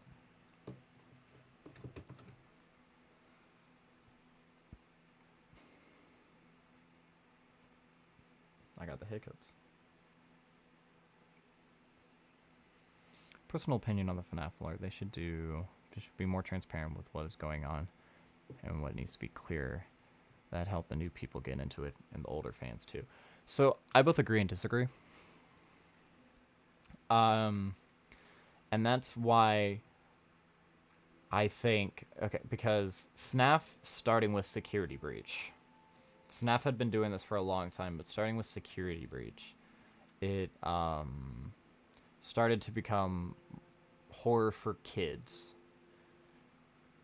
Whereas, like, you know what I mean? Like, there are still intense themes going on, and there's, like, a mindfuck going on story-wise. But, like, it's much brighter. Even though there's still dark subject matters, it's not as dark. I do agree it is too complex for new fans. That's why I think should be at some point a hard reset of the series. Or there's going to be some sort of a finale. Now, things can't be too easy, though. Because if you give somebody everything and they don't have to work for something, you know, you become, like, stagnant. And, how dissatisfying would it be after a few years down the road, like 11 years down the road, the lore is just spoon-fed to us. And in many instances, the lore is spoon-fed to us. Let's go all the way back to Five Nights at Freddy's 3. Like, we know that the killer dies and the spirits get set free. Very straightforward. Very straightforward. I won't say FNAF 4 was straightforward, but Sister Location, its ending is straightforward. Like, what do you even theorize about? There's nothing to theorize about. FNAF 6, pretty cut and dry. Like, yeah, you have to wait a game or two to get to said conclusions, but you get there eventually, you know? Every time, without fail, you get to where you need to go. It does take a while, and it takes a little bit of digging. And the fact that new fans continue to find the series, I mean, think about it. I just talked for 3 hours and 30 minutes, and I could have talked a lot longer. I mean, I could still talk about all night about my personal opinions about literally every single tiny aspect of this game, which I might do because I've had a lot of fun doing this. Just a rambling stream. But how disappointed would it be if in 2 years, the game's 11 years old, there are no more Easter eggs? Every single piece of lore is just spoon-fed to you. That wouldn't be fun. Especially after we fought, and we theorized, and we crawled, and we argued, and we did all this for 11 years just for the story to be this? It wouldn't be fun, because it wouldn't be challenging anymore. That's one of the main... That's, like, kind of the only appeal FNAF has at this point. Because it's not scary anymore, and it's not going to be scary anymore for a while. With the direction that things are going more skewed towards kid horror, it's going to be... We're never going to have the terror of this ever again. Or the just guttural body horror and unsettling themes of this. We're never going to have another this. And I do agree, like, it is too complex. But when you cut it up into little chunks like I was doing, it's pretty simple. Like, FNAF 1, what happens? Dead kids. FNAF 2, we figure out that a purple guy killed them. FNAF 3, we find out that he died and the spirits got set free. 4 is where you kind of throw a wrench into things.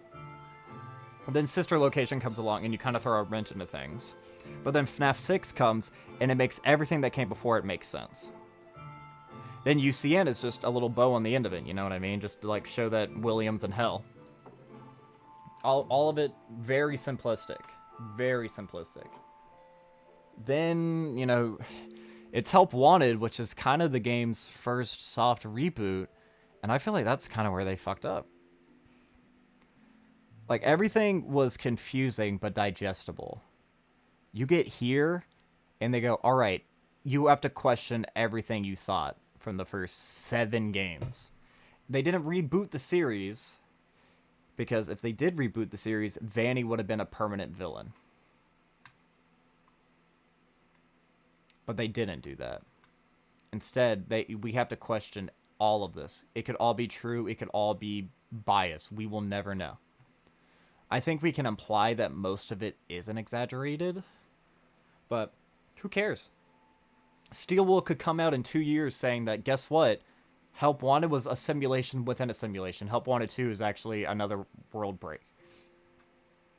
That's why I'm optimistic for the Mimic. I want the Mimic so badly to fix the lore. Because my explanation makes sense. William bought him in the early 80s. He bought him, let's say William bought him in 81. His son dies in 83. He then hides this Mimic in 84, uses the technology to make the sister location in 85. That's when his daughter dies. He then uses everything he's learned, you know, for like the sister location, voice mimicking, for the illusion discs for the nightmares. That way he can torture his son, Michael. Then in 1992, that's when he gets springtrapped. All that makes sense. All that makes sense. It explains illusion discs, because that has never been explained in the games. It's been explained in the books, but we've never had an explanation for illusion discs. We've never had an explanation whether the nightmare animatronics are real or fake. I believe them to be real. Like, they may not actually look that way, but the illusion discs make them look that way. Being able to copy speech, like, where did Afton learn how to fucking do that? He learned it from the Mimic. It makes sense. The Mimic was always there. And I think it makes sense for the Mimic to take on this sort of persona. And I find it interesting if our old big bad is now afraid of this big bad, so much so that he uploads a digital part of his brain to hold him captive forever. I think that's telling, and I like that idea. There needs to be some sort of a hard reset. I do agree. Like, if we want to end the Afton timeline here and move on to whatever, cool. And that's why I think the Mimic should be at Burn Trap. Because that means, from here on, Afton is still rotting in hell. Glitch Trap is still floating around. We could always bring him back later. But let's let the Mimic do some shit for a while. Or let's have the Mimic do all of this. What if the Mimic was in control of every single tab that we have here? This was the guy behind the scenes. There's 1,000,002,000 possibilities you can do with him. And I apologize, I was rambling for quite a while and I didn't read any of your message. For new fans, early say this storyline has ended and this is going on, but it still has some loose ends that people don't understand. Yeah, try a hard reset at this point. Still should do a hard reset because that'd be better, because then we could plan lore ahead and have our own stuff in mind. I personally don't like how it is written, how the games are made to be confusing. That's the main problem with the storytelling. Some stuff are actually important and some stuff red herrings. I do agree with that. Oh, unpopular. FNAF has leaned too much on lore and mystery. No, I agree. Oh, no. I absolutely agree. Wholeheartedly. I totally agree that... I don't think that's an unpopular opinion. Because, like I said, I wanted Ruin to give me answers. Ruin set up a sequel. You know what I mean? Now, granted, I may like the ending of Ruin way more if in 2 years this guy was explained to have done all of this. But as it stands, this guy's here purely for sequel fodder. And it's gonna piss me off because they're gonna put him into Ruin, or they're gonna put him into Help Wanted 2, and it's not gonna make any fucking sense, and that's gonna piss me off. They're gonna be like, he was here all along, yeah! Like, yes, he was here all along, but make it make sense. Don't just put him in there for no reason. And that's why I feel like they really fucked up the ending of Ruin. I genuinely do.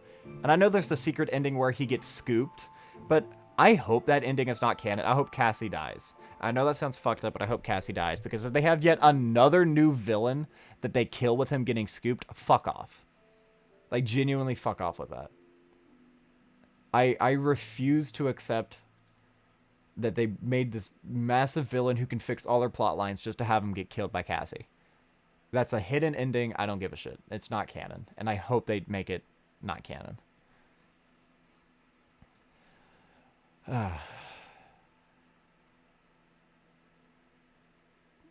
But I do agree that it's too complex.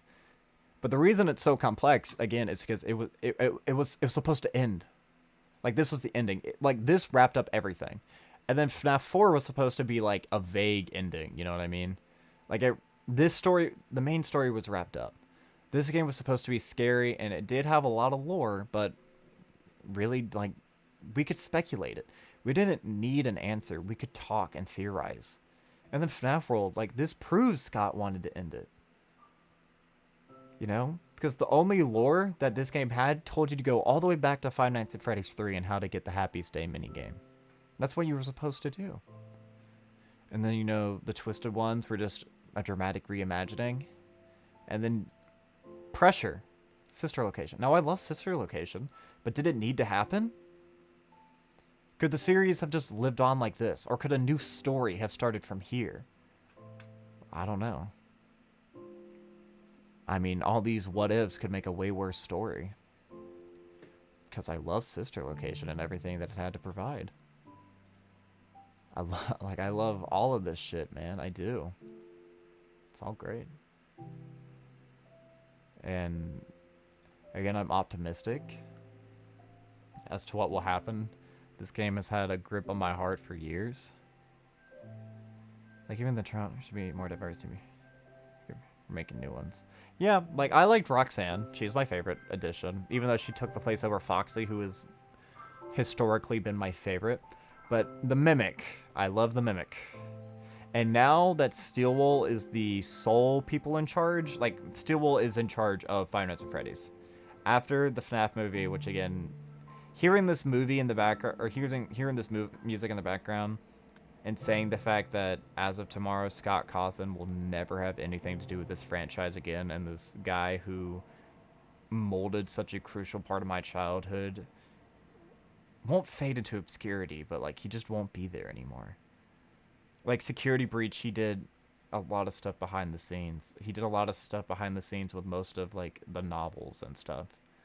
But, like, from now on, it's no longer his story. And I think that's another problem, too. It's because FNAF 6, his story. UCN, his story.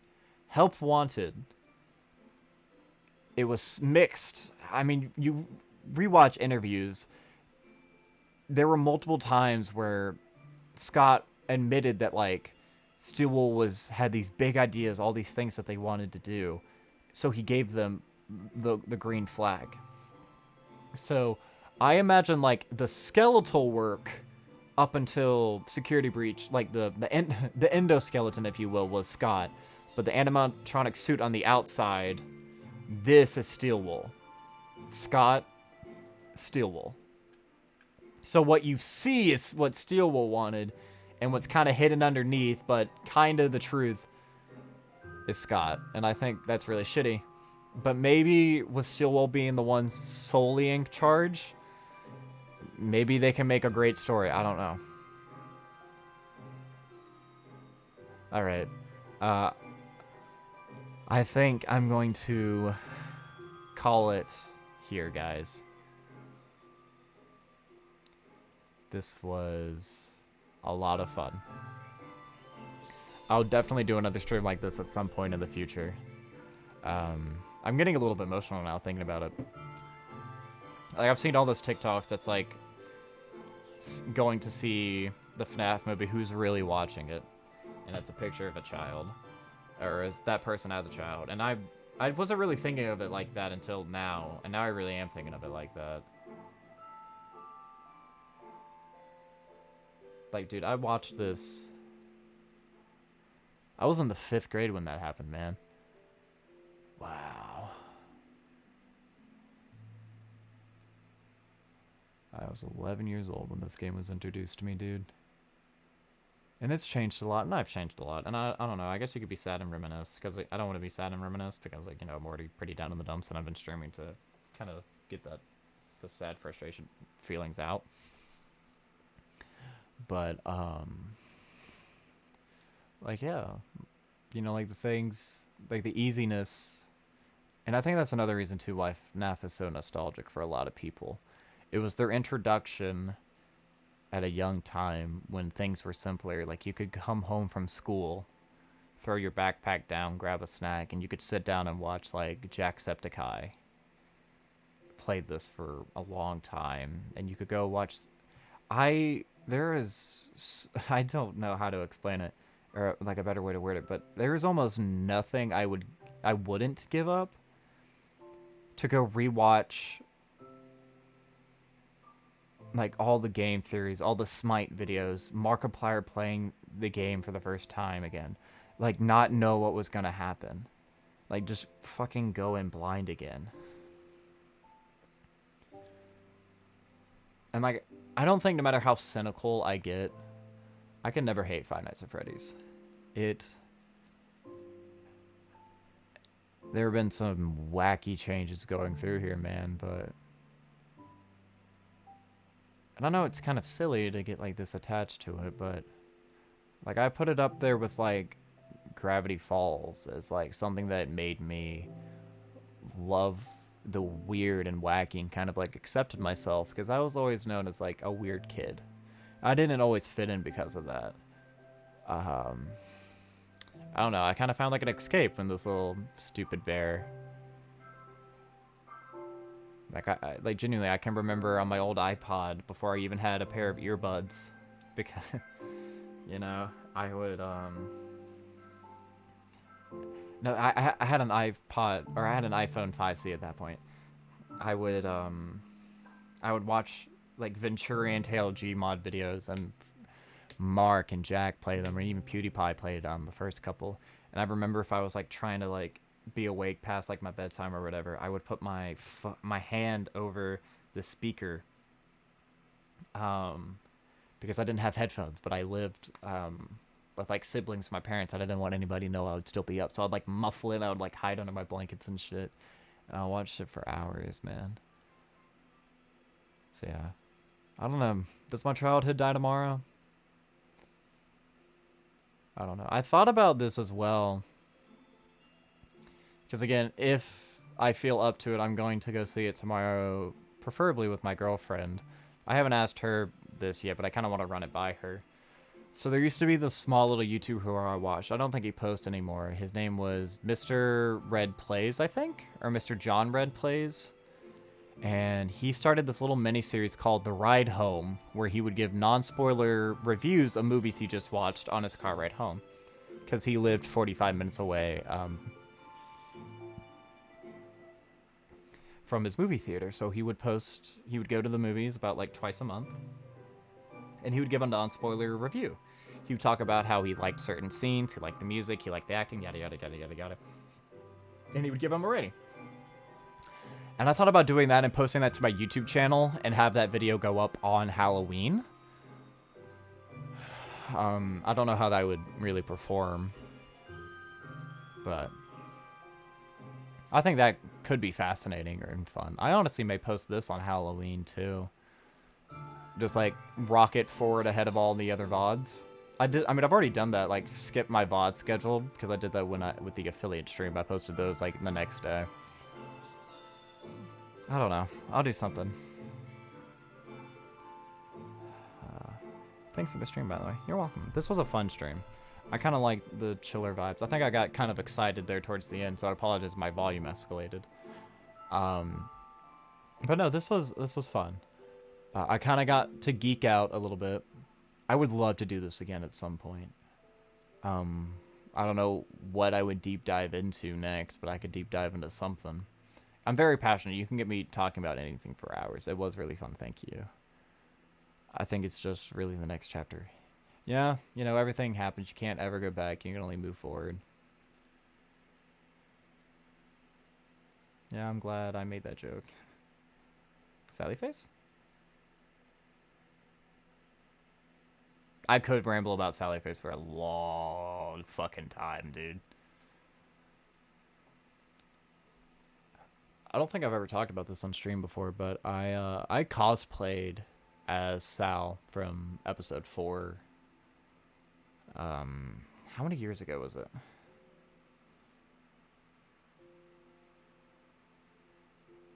I was 17, I think.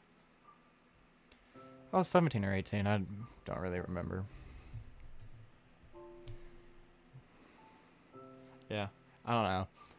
I'm kind of someone who, like, I don't think I've ever explained this either, but I want, like, the man behind the microphone and the Sweetbro 27 to kind of be, like, separate entities, so I doubt I will ever do face cam. But I still have that mask, and it has, like, latches, so I don't know, at some point, maybe it could be fun. I could get back into my old cosplay, even though it's just a long-sleeve black t-shirt, ripped-up custom pants that I made, and a mask that I made. Do that kind of just spray paint my hair blue or something, or get a blue wig. Because I originally had to spray painted my hair blue. I don't know. I may, like, post a picture of it on my Twitter, because it doesn't show my face. It just kind of shows my general body structure from years ago. I don't know. See, now the sad music, I'm reminiscing about a lot of shit. I'm getting kind of upset.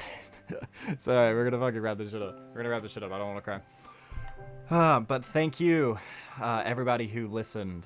I hope that this will be a great listening experience because, you know, it's kind of had some ASMR aspects. Had good music. We had good vibes all throughout. Thank you guys. I'm going to change my outro for this one. I don't give a fuck. But if you're a YouTube viewer, if you're watching this VOD, or if you're here with me live, I want to just say thank you. None of this would be possible without you guys. As of right now, I almost have 200 Twitch followers on the channel. I almost have 100 subscribers on the YouTube. My new Twitter, I have like 14 followers, I think. Which I know like isn't a lot, but like I've said this before. I know I will make it big one day because I fucking deserve it. Like, I try so hard. Like, I don't half-ass any of the things that I provide for you guys. I do my very best. All day, every day, all the time, nonstop. And, like, I mean, man, I've been streaming almost every day, and I've been making several YouTube videos every single day. Recording, editing, all that shit. And, like, I'm having, like crippling levels of health issues where like I'm physically like unable to work or like eat or really do like any shit like that. So like I'm putting my like all into this because like you guys fucking deserve it too. So you know it's like a really cool trade-off that we have. So like thank you guys. You guys are amazing. I know I say it, but like I love you guys so much. You're awesome. You guys are stellar. You're beautiful. You're great. And before you say it to me, make sure you look in the mirror and say it to yourself because self-love is important. But yeah, I think that's going to be all for this time, guys. That was the lore explained. If you guys enjoyed the chill content and want more of it at some point, I would be happy to oblige. But that's going to be all for this time, everybody. I have been the Sweetbro 27. And as always, I am signing off. Good night, everyone.